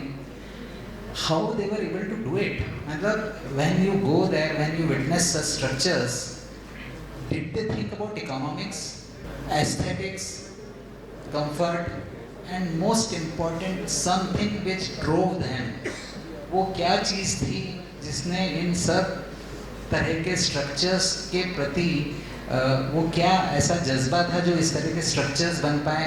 And people have put centuries. जो आदमी स्टोन कार्वर्स थे वो उनका बेटा, उनका बेटा, उनका बेटा, उनका बेटा, and generations after generations went on doing one work, chiselling stone, making things. Can economics make these things? Shaunak ji आपसे स्टार्ट करते हैं. तो why is economics talked so much? Why we can't in these times we cannot create this? So what is aesthetics and what is economics? I get confused. Yeah, good evening everyone. You'll have to excuse me a little because I'm not, but at the same time also appreciate that I've come with a little preparation. Aesthetics to me, if I have to define it, then aesthetics in architecture is about designing the space or the structure which is visually captivating and emotionally engaging and that is contextually relevant. That is how I would define aesthetics for architecture. In architecture, that is how it works. The interplay of this all these factors enrich the built environment, the final built environment. That is what we strive for. That is like this. Okay, Shannon. Vikas, why cannot we make these structures now? मैं थोड़ा अलग answer देना चाहूँगा. गुडी वाला answer नहीं देना मुझे. गुडी देना भी नहीं. मुझे लगता है एस्पिरेशन होना चाहिए कोई चीज़ बनाने की. पहले तो अगर आपको ज़रूरत है, do you want this? Who would like to have this kind of a structure and why would we need this kind of a structure and why would we engage so many humans to make this structure when we can do something which in a very little effort and with the latest technologies and this needs a humongous energy. I don't think अभी किसी के पास इतना time, patience और चाहत है. Aspiration का मतलब होता है चाहत. हमारे क्लाइंट जब आते हैं हमारे पास, वो पूछते हैं कि हमको महल बनाना है, तो हम उनको छोटा घर बना के देंगे तो वो खुश नहीं होंगे. तो कोई हमारे पास आए बनाने के लिए तो शायद फिर हम सारी चीज़ें उसके हिसाब से करेंगे. Probably the kind of temples that we are doing nowadays, ये सब अगर कोई क्लाइंट मिलता है, चाहत होती है तो प्रॉब्ली बनता है. बट अदरवाइज आई थिंक कोई इतना बड़ा काम करने के लिए you need a very very big force and aspiration, which I doubt अभी किसी क्लाइंट या किसी और बड़े ऑर्गेनाइजेशन में भी होगी. तो विकास has brought this wonderful point कि to create such something like this, passion से भी पहले aspiration एक आएगा कि कहीं ना कहीं एक इच्छा है किसी को ऐसा बनाने की. Vinay ji, what is your take on this? I would like to add a little to Vikas' things. That's not that it's completely relevant in today's context. We have an example of Statue of Unity.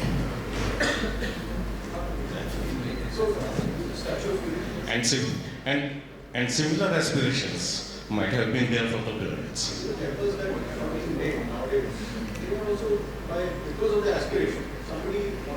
मैं हिंदी में ही बोलना पसंद करूंगा. अंग्रेजी में अंग्रेजी लेने के बाद ही बोलता हूँ. थैंक्स टू हैवेल्स जिन्होंने आज को आपको सर्काडियन रिदम बताया. अभी वो टाइम है जब मेरा मेलाटोनिन लेवल बढ़ना शुरू हो जाता है. मैं समझता हूँ कि इस मंच पे सबसे उम्र दराज नहीं हूँ, बुढ़ा कह लें आप. कुछ 30-32 साल पुराना किस्सा है और ये हकीकत में हुआ मेरे साथ. बड़ा रोचक किस्सा है. आपको सुनेंगे तो आपको बड़ा एस्थेटिक्स वर्सेस इकोनॉमिक्स का एकदम खुलासा हो जाएगा. एक सज्जन आए कि साहब हमें एक राजस्थानी हवेली बनाना है. मैंने कहा ठीक है साहब, राजस्थानी हवेली. उस ज़माने में ऑटो कैड था नहीं, कंप्यूटर्स थे नहीं, आप सब मैनुअल ड्राफ्टिंग करते थे. टी स्क्वायर सेट स्क्वायर्स होते थे. बड़ी मेहनत से हमने एलिवेशंस बनाए उसके. नाउ द रिक्वायरमेंट वाज कि हमको करीब 20 कॉलम्स लग रहे थे 11.5 फुट के.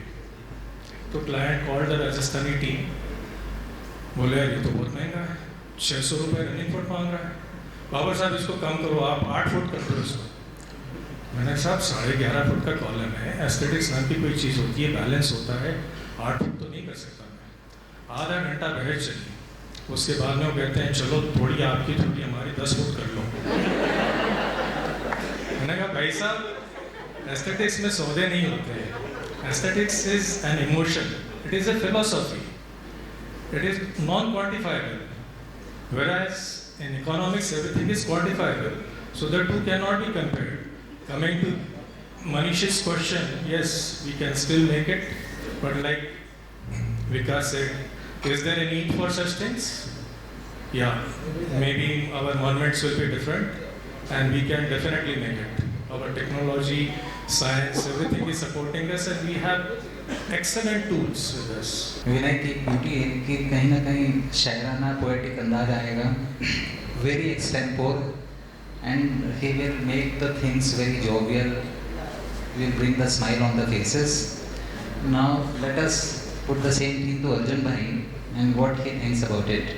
Well, about economics and aesthetics, I think we all been talking and listening each other almost more than an hour by now. Economics is definitely very important.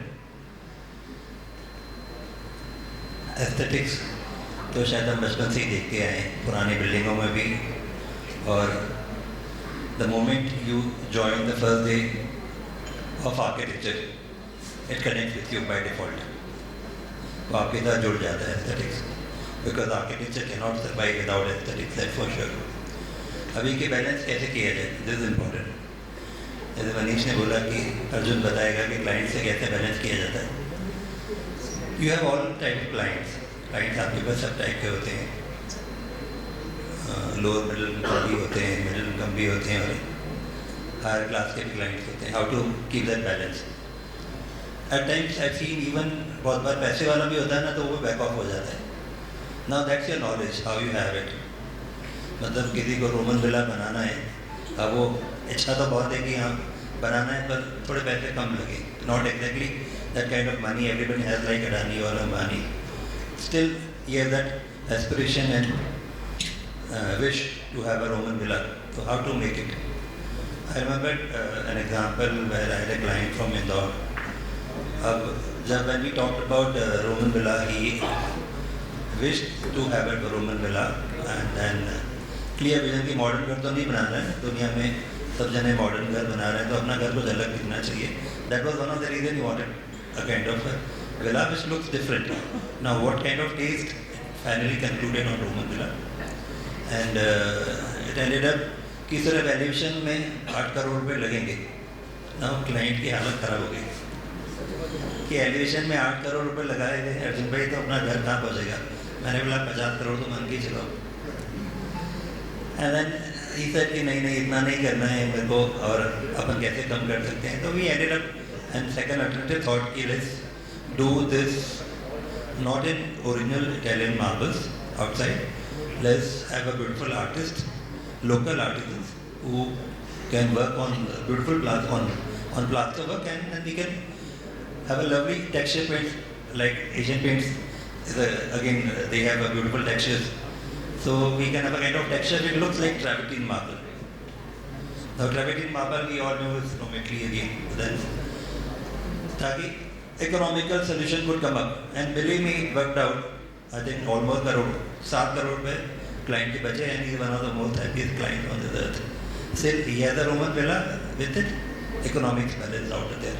So that is the smartness of all the architects who are sitting out here, how to convince and balance between an economics and aesthetics altogether. तो ये बात अर्जुन जी की मानना पड़ेगी कि कैसे करोड़पति clients को धराशायी करा जाता है, उनके ईगो को तोड़ा जाता है.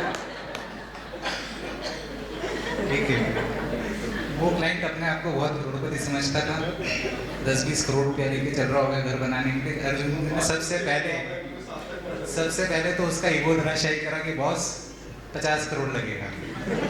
तो क्लाइंट समझ गया कि बॉस हजारी जी से काम कराना है, तो ये तो बहुत बड़े वाले हैं.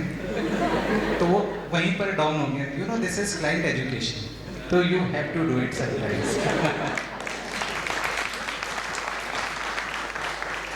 तो we can request the fraternity to conduct some master class session Sunday for Arjun भाई. तो again now coming to Shruti ji, what is you think, जैसे अर्जुन भाई ने बताया कि एस्थेटिक्स और इकोनॉमिक्स को कैसे बैलेंस कर लेते हैं. Good evening everyone. It is very important to understand कि aesthetics के मायने क्या हैं. सबके अपने अपने perception है, बहुत ही fluid, dynamic term है ये. तो मैं एक line quote करना चाहूँगी कि to be able to see the world in a grain of sand, or to be able to hold the eternity in the palm of your hand. So similar is aesthetics की हम क्या ज़मीन पे पड़े हुए तो पत्थरों में कुछ एस्थेटिक ढूंढ पाते हैं. देयर इज़ अ फोटोग्राफर जो उसको कैप्चर करके और बहुत ही एक क्लासिक पिक्चर क्रिएट कर सकता है, और किसी के लिए वो सड़क पे पड़े हुए तो पत्थर हो सकते हैं. तो एस्थेटिक्स जो है वो इतना डायनेमिक और फ्लूइड वर्ड है, टर्म है, परसेप्शन है. So in all this reference definitely हम सब डिज़ाइनर्स हैं यहाँ पे, and we all know कि हमारा एक प्राइमरी कंसर्न होता है special design, build form, and through which what needs to be brought out on the platform, on the stage is something which is very visually appealing, something which is very functional. At the same time, it is pocket friendly. So there has to be a conscious effort, I feel, in achieving all of this. And आज की तारीख में मैं ऐसा कहना चाहूँगी कि 4 ईंटें रखी हुई रैंडमली भी रखी जा सकती हैं. पैरामेट्रिक की बात हो रही थी, उसमें कुछ इंटरेस्टिंग भी क्रिएट किया जा सकता है. थोड़े साल पहले तक एक्सपोज कंक्रीट का चलन बहुत अलग तरीके से था. Now people have taken it as a trend, as something which is smart, bold. और आप शायद इसके पहले जो एलीट क्लास की बात कर रहे थे, तो हाँ वो एंडोर्समेंट भी है कि आज से 15 साल पहले इंदौर में जो दिख रहा था in terms of houses, what we were seeing purple and yellow and pink colour के घर होते हुए, but with time the trends, I think किसी elite ने एक अच्छा endorsement किया, and the trends have changed and things have started looking much more soothing to eyes. So this is something जो हम अपने sensibility के साथ उस aesthetics को create कर सकते हैं, and at the same time within the range of budget it can be created. श्रुति जी ने कहा कि पत्थर में भी व्यक्ति एक ब्यूटी देख सकता है. Beauty lies in the beholder's eyes, कहीं पर मैंने बचपन में पढ़ा होगा. एस्थेटिक्स की definition is relative. Something which is aesthetic for you can not be for me, can not be for others. पर अगर हम देखते हैं जो दुनिया के टॉप डिज़ाइनर्स रहे हैं, जिन्होंने बहुत अच्छा काम किया है, जिनको हम लोग स्टडी करते हैं, भले ही वो फ्रैंक लॉर्ड राइट हो, तदाओ एंडो हो, Geoffrey Baba ho, they had a sense of aesthetics which was very, very simple. Now they are the practices which are studied, read by the whole fraternity in the world. तो उनके aesthetics बहुत simple होते थे, simplicity की height होते थे, and design was in the detail.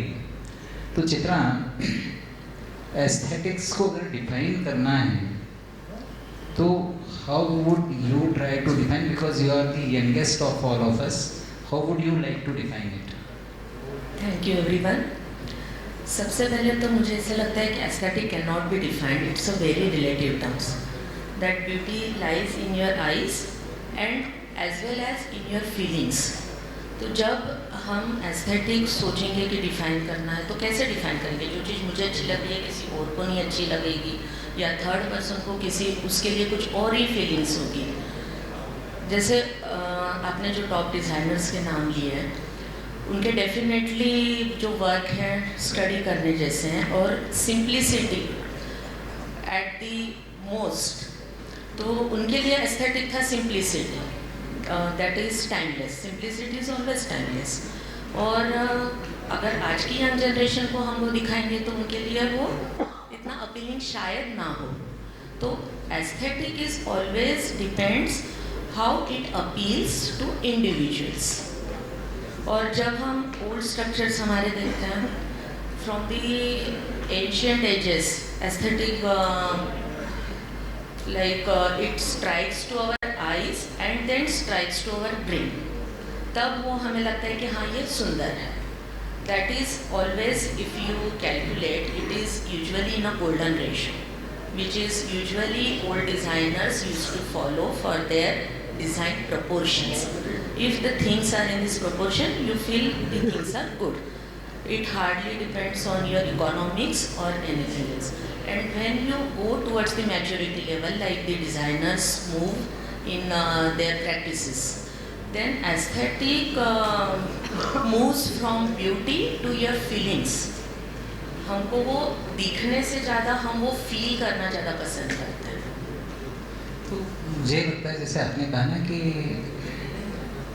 Aesthetics is relative, पर somehow मेरे को लगता है कि जितने ये डिज़ाइन प्रैक्टिसेस थे, इनका डिज़ाइन सबको अच्छा लगता होगा. It can not be relative, it can be मतलब आज एंटनी गॉडी ने काम करा बार्सिलोना में, which is you know ornamentation at a higher level, detailing at a higher level, और वही सिंप्लिसिटी उसी के अपोजिट फ्रैंक लॉयड राइट ने काम करा, उसी के अपोजिट जॉफरी बाबा ने काम किया. Simplicity again at the highest level, और दोनों चीज़ें अच्छी लगती हैं. एस्थेटिक्स दोनों चीज़ें और सभी को अच्छी लगती हैं और सभी को अच्छा लगता है. तो दोनों डिजाइन्स में फर्क है और सभी को. तो what is that thing which is you know touching inside? One thing I would like to point out here is, especially when we talk of designs of Jeffrey Baba and FLW or Charles Courier, the three terms that I mentioned earlier also: emotional engagement and contextually relevant. These two factors, they bring the beauty to their design. These are the two factors I feel bring the beauty to their design. Shaunak ने बड़ा सुंदरता से बताया, emotional connect and contextual connect, these are the two things. वो कहीं ना कहीं अंदर को टच करती है. They become the spaces become experiential. When you move inside, you experience something which touches you inside, जो हो सकता है कि इकोनॉमी की जरूरत ना है उसके लिए, बगैर इकोनॉमी के भी हो गया है ना. तो I don't know what is the next question. Yes, तो next question is, we have a very beautiful, I admire both the buildings beautifully, very different. One is by Geoffrey Bawa, which is the hotel in Kandarama, and other is by Zaha Adid in Azerbaijan. Very different in thought process, very different in aesthetics, maybe very different in economics, and maybe very different in sustainability also. तो तीन angles इस image के अंदर दिखते हैं. तो although the question, but there is lot of you know importance in terms of design. I would not say that you address it as Havels, but as a person outside the design fraternity field, how would you like to connect these three terms, which is aesthetics, economy, and sustainability? So good evening. I think this is very interesting. शायद हो सकता है मैंने bouncer मार दिया हो Havels को. Then I think quite a relevant question. See, both are two genres, so completely different perspective of creating solution, and I feel that both of them are doing absolute justice in their thought, and one has been trying to deliver some kind of perspective and another has been so relevant, contemporary, and more meaningful as per the current architecture as well as current designs. So why I am trying to appreciate both the things, because ये हम सब लोगों के लिए रोज का challenge है. इसमें एक सेकंड ना, अभी सर से अपन एक लाइटिंग का भी क्वेश्चन पूछते हैं. नहीं, मैंने इनको ये बताना चाहूँगा, ये गलत जवाब है. इनको ये जवाब देना था कि हैवेल्स के लाइट्स एस्थेटिकल हैं, इकोनॉमिकल हैं और सस्टेनेबल हैं. सिर्फ इतना ही बोलना था. So So I think on this dais I am learning sales so direct. इसमें एक प्रोजेक्ट हो सकता है कि which is naturally lit. Yeah. I have not experienced this Azerbaijan building. There must be a lot of light inside. There may be a lot of natural light also, but I think there must be a lot of air conditioning and a lot of natural light.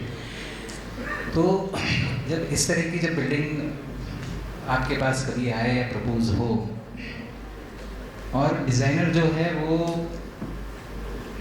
इस debate में हो कि boss मैं natural light maximum चाहता हूँ और you are there on board wherein you have to suggest certain lighting solutions which gives जो भी आपका circadian theory और health of the individuals and whatever science behind the light you want to do it.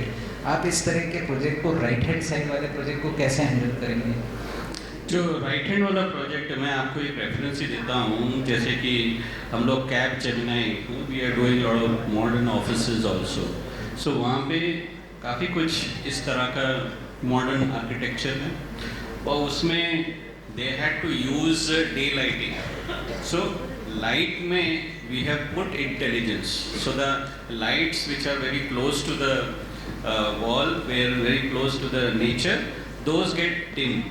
So overall आपको ambience वो similar लिखेगा, but you are able to save the energy, you are able to have much better control, and at the same time when it is coming from nature, the color of that light and other lights are also matched through circadian lighting.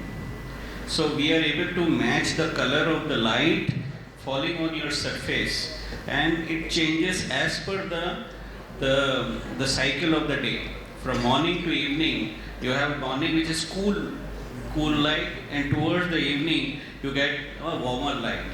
So we have done such installations and have been coming out quite respected, and people, the new generation who is working out there, they are also enjoying that because they see when the day is ending. So when they are excited in the morning like nature. See, हम लोगों का काम है light देना, but we have a bigger challenge, how to create an atmosphere which is very close to nature, a light which is very close to natural light. Everybody would be best in his performance, best in his mood and alertness when you are having a natural light. So आपने मेरा एक question बचा दिया कि nature का जो lighting design है that is the best for humans, that is most healthy for the humans. Absolutely. And when you as Havels try to design lighting, you try to design light in such a way that कहीं ना कहीं वो nature के करीब हो. जो भी lighting के कलर टेम्परेचर्स हैं, के वैल्यू है, जो भी है वो इस तरह से आप डिज़ाइन करते हैं जो नेचर के करीब एक व्यक्ति को एहसास कराते हैं, so that the health of the individual, the wellbeing of the individual, wellbeing of the human is taken care of in lighting design. तो this was going to be the question, पर आपने उसका पहले आंसर कर दिया. तो because sustainability और economics in design is air conditioning. I don't know Azerbaijan का क्या टेम्परेचर होता है, क्या होता है, लेकिन जब आर्किटेक्ट बाबा ने बिल्डिंग डिज़ाइन करी, उन्होंने कहीं पर भी बिल्डिंग डिज़ाइन करने का कोशिश ही नहीं करा. उन्होंने बिल्डिंग को नेचर के साथ मर्ज करने का कोशिश करा. He did not want one building, and both the buildings are iconic. एक बिल्डिंग जो मर्ज हो जाती है जिसमें मालूम ही नहीं पड़ता है बिल्डिंग कहाँ है नेचर में, और दूसरी बिल्डिंग स्टैंड आउट होती है, aesthetics, and both are aesthetically beautiful. But economics and sustainability, would you like to do a work in which sustainability and economy are also addressed despite the building being iconic? Building को iconic बनाना है जो aesthetics को address करे, लेकिन वो economy और sustainable भी हो जाए. Yes, I think it's our responsibility as a designer, as an architect to do something like that. But how much we can achieve, that depends on, again, the client's need and requirements. And if you're talking about an iconic building, then surely the client would have that kind of a, give you that kind of a leverage that you can do all that. And you can always achieve sustainability by you choosing the right materials and not showcasing the materials, just pasting the materials, using the first vision, take the vision of the building, and then as per the, when you visualize the form and building, and when you do the complete process, palette comes very late, and with the palette now you choose the right materials, right MEP, and all the things that you can use, by which the building can be sustainable. I think you can always achieve it. It's not so difficult. Sir मैं एक इसमें point add करना चाहूँगी. दोनों buildings बहुत interesting है, no doubt. मुझे एक और चीज़ लग रही थी, ये धर्मेंद्र है और वो रणवीर सिंह है. नहीं, मैं इसको इस तरह से रखना चाह रही हूँ. बार मेरे दिमाग में जो थॉट आ रहा था कि ये रोज़ का खाना है और वो शादी का खाना है. सो बेसिकली जो ये बिल्डिंग है जो नेचर के साथ फ्लो कर रही है, this is something which we can see, accept, approve of in day to day life. You know, हम अपनी सराउंडिंग्स ऐसी ही चाहते हैं कि बिल्डिंग्स मर्ज हो जाएं, बहुत सारी ग्रीनरी हो and things like that. But that is शादी का खाना या वेडिंग ड्रेस आइकॉनिक है, वंस इन अ वाइल होता है, and it has its own monumentality. It is iconic which happens once in a while. So I think both are needed and both have their sense of aesthetics, and definitely ये जो triangle है ये तो complete हर project में होने चाहिए. तो श्रुति ने एक बहुत ही sensitive point को touch कर दिया. उन्होंने Manish, with your permission, I would like to just say one thing. These two examples that we are seeing, as per my opinion, both of them, they are not comparable itself, because they are very much different in their purposes. So, if we talk of the purposes, both of them are very contextual and both of them are fantastic. Okay, मतलब वही आपकी बात आ गई कि there is a context, cultural context भी आ गया उसमें, जिसके लिए वो बिल्डिंग को डिज़ाइन करा है, and there is a purpose behind designing such kind of building, है ना? ये वाला डिबेट शायद चल सकता है, पर I think we will cut it short. And we'll come to this next question, which will be with जैसा मैंने आपको बताया कि विनय is a very nice artist, very fine artist, बहुत सुंदर पेंटिंग्स बनाते हैं. And मुझे हमेशा से लगता है कि आर्ट और आर्किटेक्चर के बीच में ये तलाक क्यों हो गया. मतलब जिस शिद्दत के साथ में आर्ट आर्किटेक्चर में होता था, मैं ये नहीं कह रहा हूँ कि अभी नहीं होता है, अभी भी होता है, पर वो शिद्दत मिसिंग हो गई है आर्ट और आर्किटेक्चर के बीच की, वो गंभीरता मिसिंग हो गई है. Is this because of education और is this because of whatever reason. तो धीरे धीरे आर्ट और आर्किटेक्चर जो आपस में जुड़े हुए थे, वो टग ऑफ वॉर का थ्रेड जैसा लग रहा है. इवेंचुअली ऐसा लग रहा है कि वो बहुत ही कम डिज़ाइनर्स रहेंगे जो आर्ट को उस शिद्दत के साथ में एक्सेप्ट करेंगे जिस शिद्दत के साथ पहले पुराने समय में जब दा विंसी होते थे या माइकल एंजेलो होते थे, एंड दे वर परफेक्शनिस्ट, वो उस परफेक्शन के साथ में काम करते थे. What got lost? विनय कहाँ चला गया, क्या गड़बड़ हो गया बीच में? Art is become more for the elite, more esoteric, more difficult to obtain, because original art is really expensive, and that has become kind of an accessory. हम जब भी मकान बनाते हैं तो paintings and plants and vases and all those come as accessories at the end of the project, by which time the client has exhausted all his funds. So buying an original artwork somehow gets lost in that.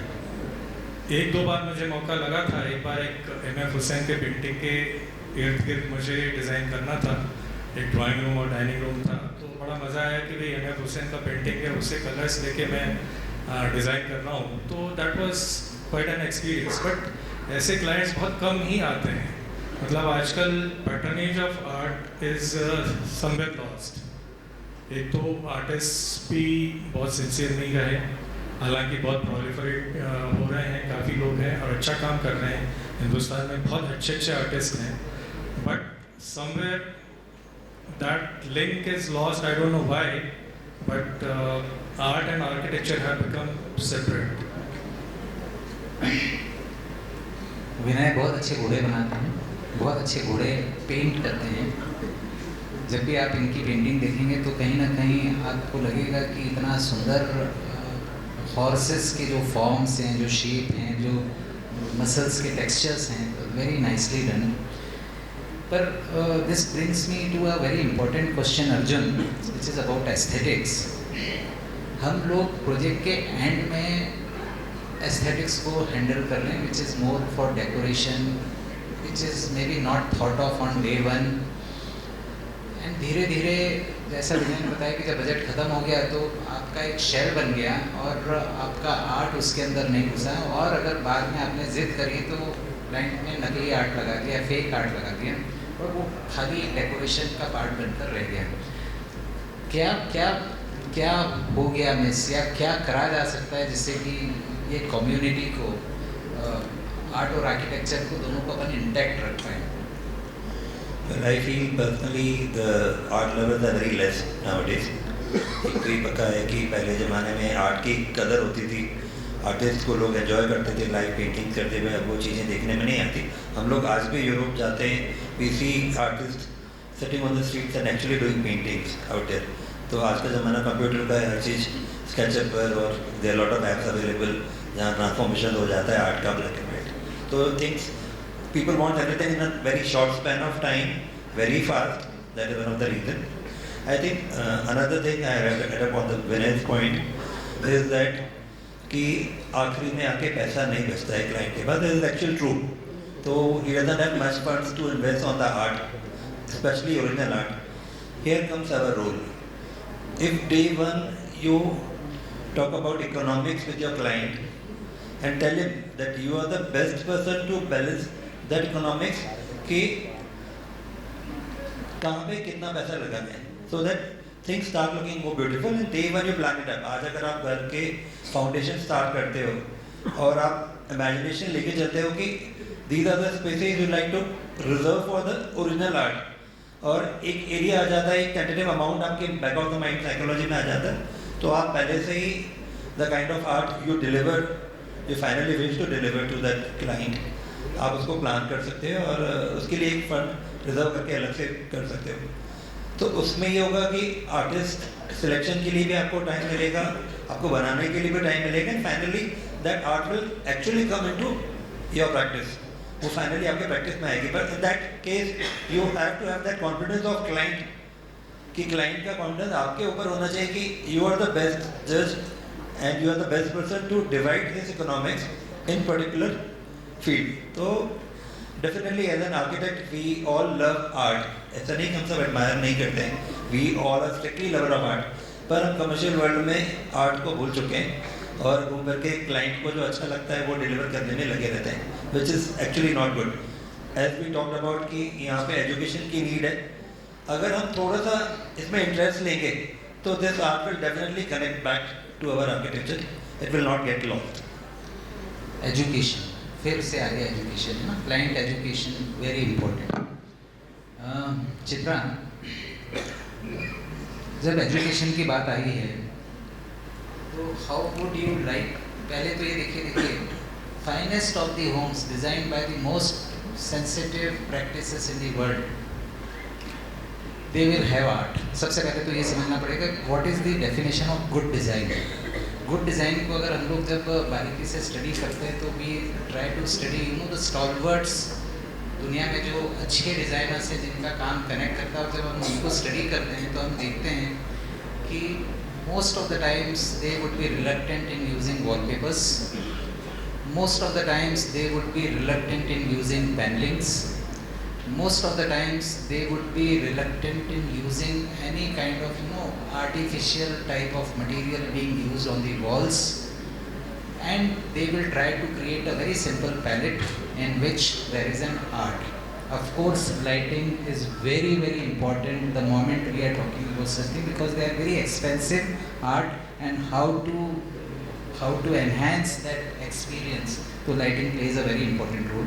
So I think this client education is important, and this challenge is faced by all of us in day-to-day life, how to bring in art.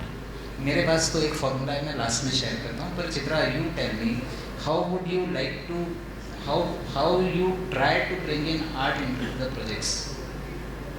Sir, सबसे पहले तो मुझे ये लगता है कि art ये कोई अलग चीज़ नहीं है कि जो हम उसको बाद में अपने प्रोजेक्ट्स में इम्प्लीमेंट करें. It should be right from the start of our project. कि आर्ट कोई एजुकेशन क्लाइंट को करने से पहले मुझे लगता है कि आर्किटेक्ट्स को करना ज़्यादा ज़रूरी है, जो आर्ट को और आर्किटेक्चर को सेपरेट करके देखते हैं. अगर हम कोई फॉर एग्जांपल बंगलो ही शुरू कर रहे हैं बनाना, तो हम लोग उसको इस तरह से डिज़ाइन करें कि वो खुद अपने आप में आर्ट पीस लगे. हमको ये क्यों लगता है कि हम बाद में उसमें पेंटिंग्स डालेंगे या म्यूरल्स डालेंगे या वॉल पेपर्स डालेंगे तो वो सुंदर लगेगा. एक हम लोगों ने कॉलेज में एक्सरसाइज किया था क्यूब बनाने का, और उस क्यूब को हम लोगों को अपने हिसाब से डिज़ाइन करना था. The most important thing was in cube was to remove the parts from the cube rather than what you are constructing in the cube. तो जब हम कोई 3D मॉडल सोचते हैं किसी स्कल्पचर का या किसी स्ट्रक्चर का, तो most important things what we are build is also important, but the negative spaces are more important. What you are building and what we are removing from that spaces, both are equally important. जो आप कह रहे हैं, मैं समझ रहा हूँ कि you are talking more about architecture. Talking about architecture, and we should incorporate art How? while our design. How? It should be incorporate our design. Day one, middle of the design. For example, अब हम ताजमहल सबको पता है, जो common example है, इसलिए मैं बोल रही हूँ. बहुत ब्यूटीफुल बिल्डिंग्स है हमारे इंडिया में, बट ताजमहल सबको पता है. ताजमहल क्यों इतना सुंदर? उसमें तो कोई पेंटिंग इस तरह से लगाई है. This structure itself is beautiful. The positive spaces, negative spaces, and the location. Location of the Taj Mahal itself is beautiful, and the proportion itself is beautiful. Not only the carving. Taj Mahal is not famous for its carving only. तो ताजमहल यहाँ पे मुझे लगता है कि हम शायद 2 point में कंफ्यूज हो रहे हैं. बेसिकली जो आपका पहला क्वेश्चन था कि आर्ट और आर्किटेक्चर दूर कैसे हो गया, ऐसा क्या हो गया जो आपने बाबर सर से भी पूछा कि आर्ट कहीं दूर रह गया और आर्किटेक्चर अलग चला गया. उसका मेजर रीज़न मुझे जो समझ में आता है कि मैं यदि आज से 300-400 साल पुरानी बात करूँ, 1700, 1600, दैट वाज द एरा जब हमारे यहाँ पब्लिक बिल्डिंग्स बना करती थी through out the world. Okay, and in public buildings में बहुत majorly display of art work होता था, चाहे हम माइकलएंजेलो की बात कर लें या किसी और की बात कर लें. So it was a very beautiful display और amalgamation of art and architecture, plazas में, बिल्डिंग्स में, पेंटिंग्स में, सीलिंग्स में, whatever we can see. Eventually जब धीरे धीरे इंडस्ट्रियलाइजेशन आया तो जो पूरा फोकस था, it really took a shift. And उसके बाद इंडस्ट्रियलाइजेशन के बाद हमारे ऊपर प्रेशर आया अर्बनाइजेशन का, तो लोगों ने public buildings, public places, public plazas, इन सब के बारे में सोचना छोड़ दिया. वो जो फोकस था वो टोटली शिफ्ट हो गया. Now I feel it may be a very small effort, but yes it is again taking its place. जो हम आज की तारीख में देख रहे हैं कि हमारे जो पुराने टेम्पल कॉम्प्लेक्सेस हैं, जैसे वाराणसी में हुआ अभी, या फॉर एग्जाम्पल उज्जैन में महाकाल लोक हुआ.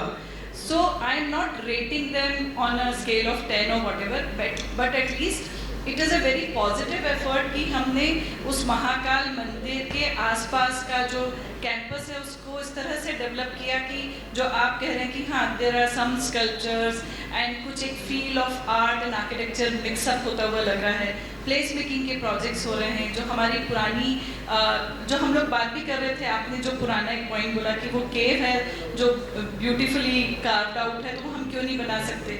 बना तो सकते हैं मुझे लगता है, पर उससे ज़्यादा ज़रूरी है कि हम उसको सहेज पाएँ. जो पुराना है उसको सहेज ले, that itself is very commendable.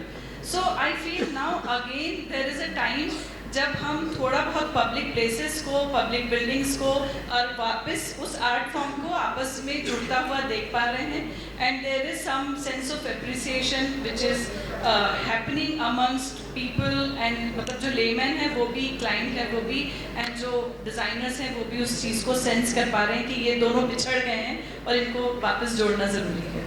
तो मैं इसमें से एक पॉइंट पिक कर रहा हूँ which is industrialisation. The moment industrialisation started, economics entered into aesthetics, और वो एक पॉइंट था जहाँ आर्ट और आर्किटेक्चर का जो धागा था कहीं ना कहीं शायद टूटना चालू हुआ, which is more a matter of research and analysis to find out. Of course ये पहले तो था ही था, इट वाज इनहेरेंट, पर अभी कहीं ना कहीं ये फैब्रिक लॉस्ट है और ये और तेज़ी से धागा टूटते जा रहा है।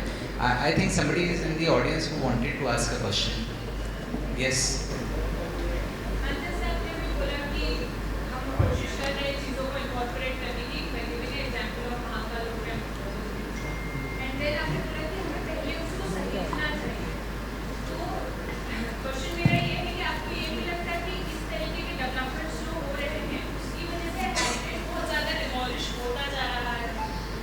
जिस लेवल पे वहाँ फुटफॉल बढ़ गया है उसकी वजह से वहाँ का जो पॉपुलेशन अभी बढ़ गया है उसकी वजह से वहाँ जो चीज़ें डैमेज हो रही है, जो आसपास लोग रह रहे हैं उनके लिवेबिलिटी में प्रॉब्लम्स हो रही हैं, तो इसके रिगार्डिंग हमें क्या करना चाहिए?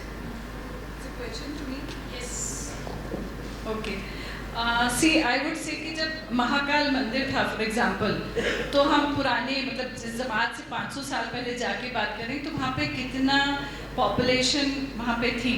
ये अर्बनाइजेशन का प्रेशर है जिसने उस एरिया को इतना डेंसली पॉपुलेट कर दिया था, पूरा एरिया कमर्शलाइज हो गया। आप जब तक मंदिर के अंदर नहीं पहुँचते आपको ये फील ही नहीं आता था कि हाँ हम मंदिर के आसपास आ गए हैं, अदर देन दोस पूजा शॉप्स जो वहाँ पर थी। ऑफ कोर्स कुछ चीज़ों के, हर चीज़ के अपने फ़ायदे नुकसान होते हैं। I do understand the ji.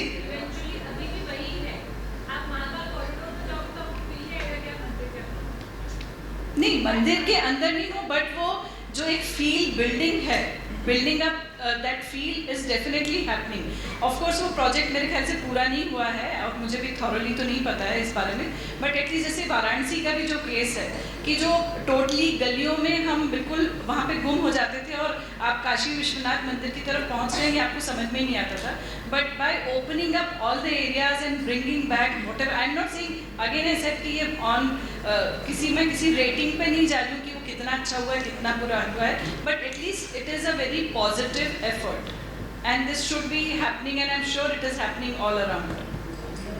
Thank you. There is always the saying that without any pain there is no gain. तो आसपास रिवाइबिलिटी पे पेन तो डेफिनेटली आएगा, because the moment you expand up the spaces तो कुछ लोगों को डिफिकल्टीज आएंगी, कुछ की फैमिलीज में डिस्टर्ब होंगी, पर at the end we can all see the final result. Mahakal मंदिर पहले आप देखो और अभी देखो तो definitely things are improving on every aspect. The entire city is growing, the economics of Ujjain is growing to an extent where nobody can ever imagine. That's for sure.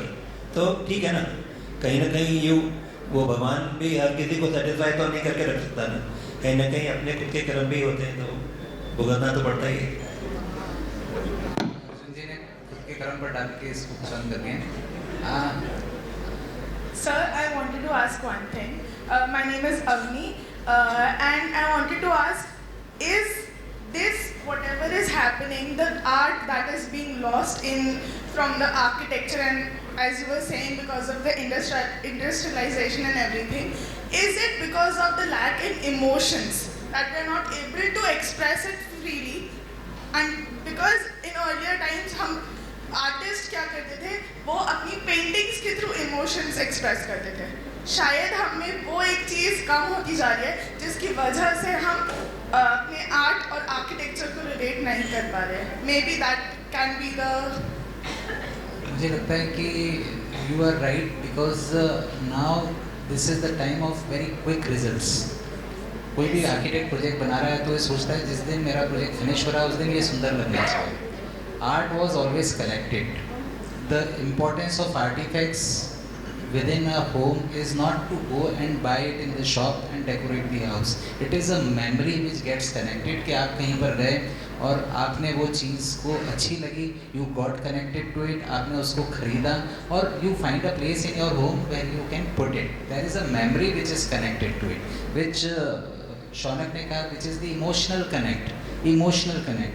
Now we are living in the times where economics has taken a lot of precedence and we are looking art only as decoration.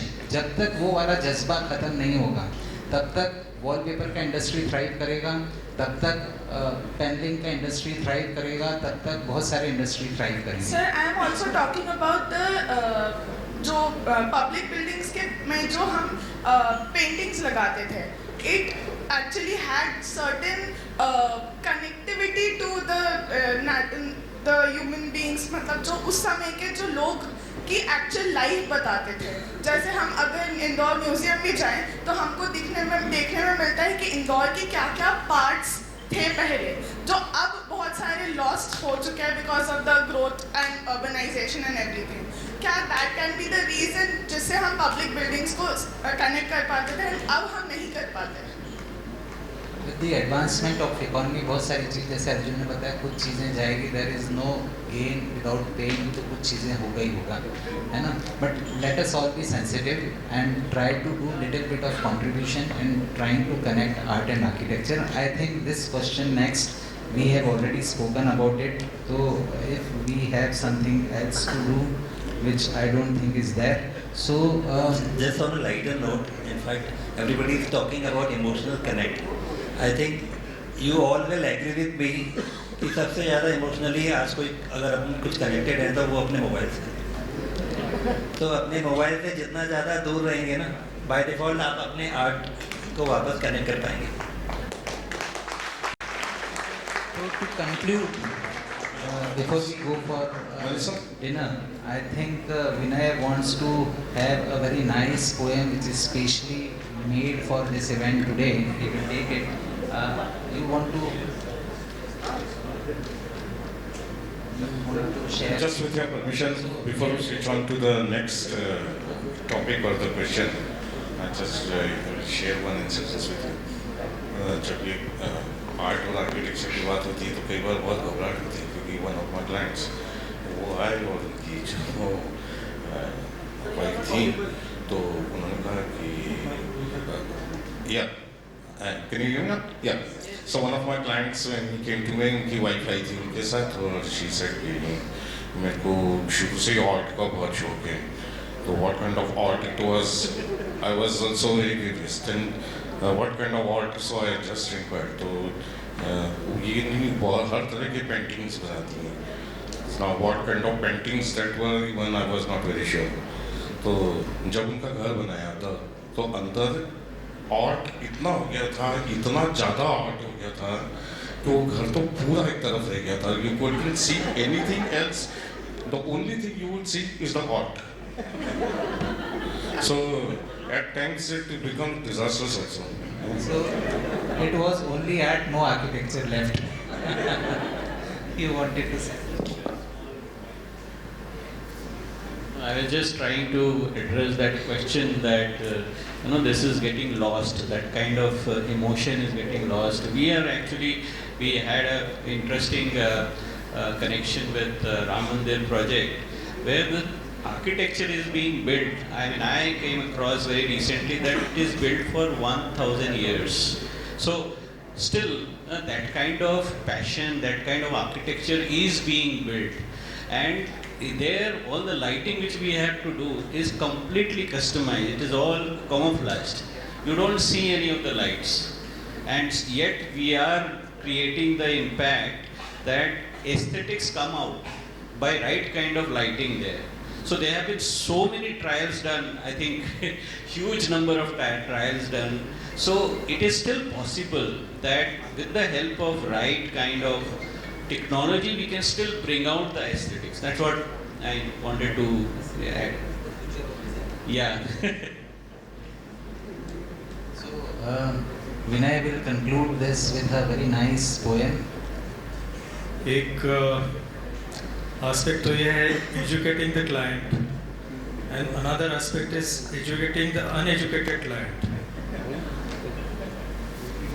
क्या होता है आजकल हर एक के पास पैसा तो बहुत आ जाता है. मुझे अदनान सामी का वो गाना याद आता है, कैसे कैसों को दिया है मुझको भी तो लेफ्ट करा दे. तो कई बार ऐसा होता है कि यार ये 50 करोड़ का मकान बना रहा है, मुझे 50 लाख भी नहीं मिल रहा है इससे. तो ये चीज़ तो इस तरह के जब क्लाइंट्स आते हैं तो उनके साथ क्या होता है, वो it is one upmanship which was practiced in Baroque architecture, highly ornamental, highly ostentatious and very overly ornate.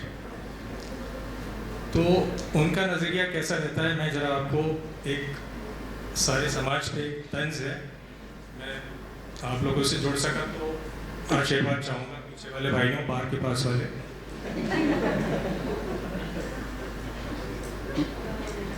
मुझे ज़रा ऊंचा ओहदा देना, मैंने सारे नलों को सोने से मढ़ा है. मुझे ज़रा ऊंचा ओहदा देना, मैंने सारे नलों को सोने से मढ़ा है. मेरा सारा फर्श इतालवी है और बाहर एक 24 घंटे का पहरेदार खड़ा है. मुझसे ज़रा अदब से बात करना, मेरे हर फानूस में, हर क्रिस्टल में सोने का कड़ा है. कालीन सारे तुर्की के हैं और दीवान खाना खासा बड़ा है. बिजली के स्विचेस फ्रांसीसी हैं और कोने कोने में सीसीटीवी कैमरा लगा पड़ा है. मंदिर में पच्चीकारी राजस्थानी है और मूर्ति के मुकुट में हीरा जड़ा है. तुम मेरे घर को मेरे घर के वैभव से आंकना, तुम मुझे मेरे घर के वैभव से आंकना, क्योंकि मैंने सिर्फ 10वीं तक पढ़ा है.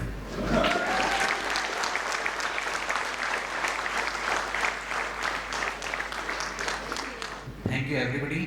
Thank you so much, all the dear panelists. It was a brilliant and such an entertaining session.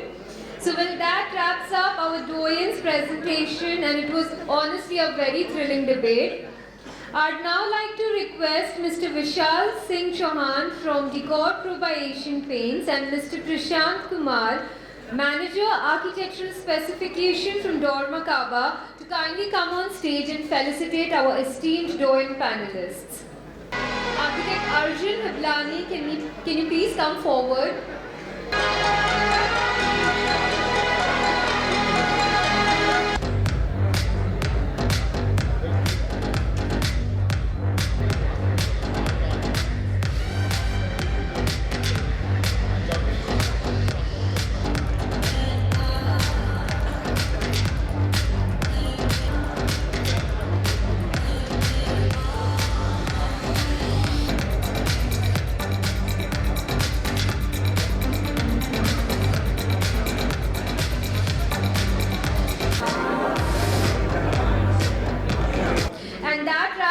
Design Debate Indore edition. What a joy has it been. Indore, you've been an absolutely wonderful audience, and I thank you for your patience.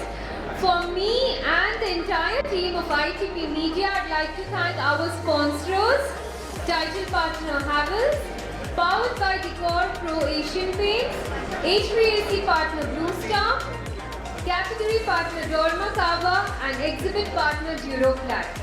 Thank you all for your support, and of course I'd like to thank our esteemed guest, our fantastic curator, moderator and our dear panelists for taking time to make this evening a phenomenal success. It is truly a joy to be able to pick your brains. Indore, you've been lovely and hope to see you again. Thank you.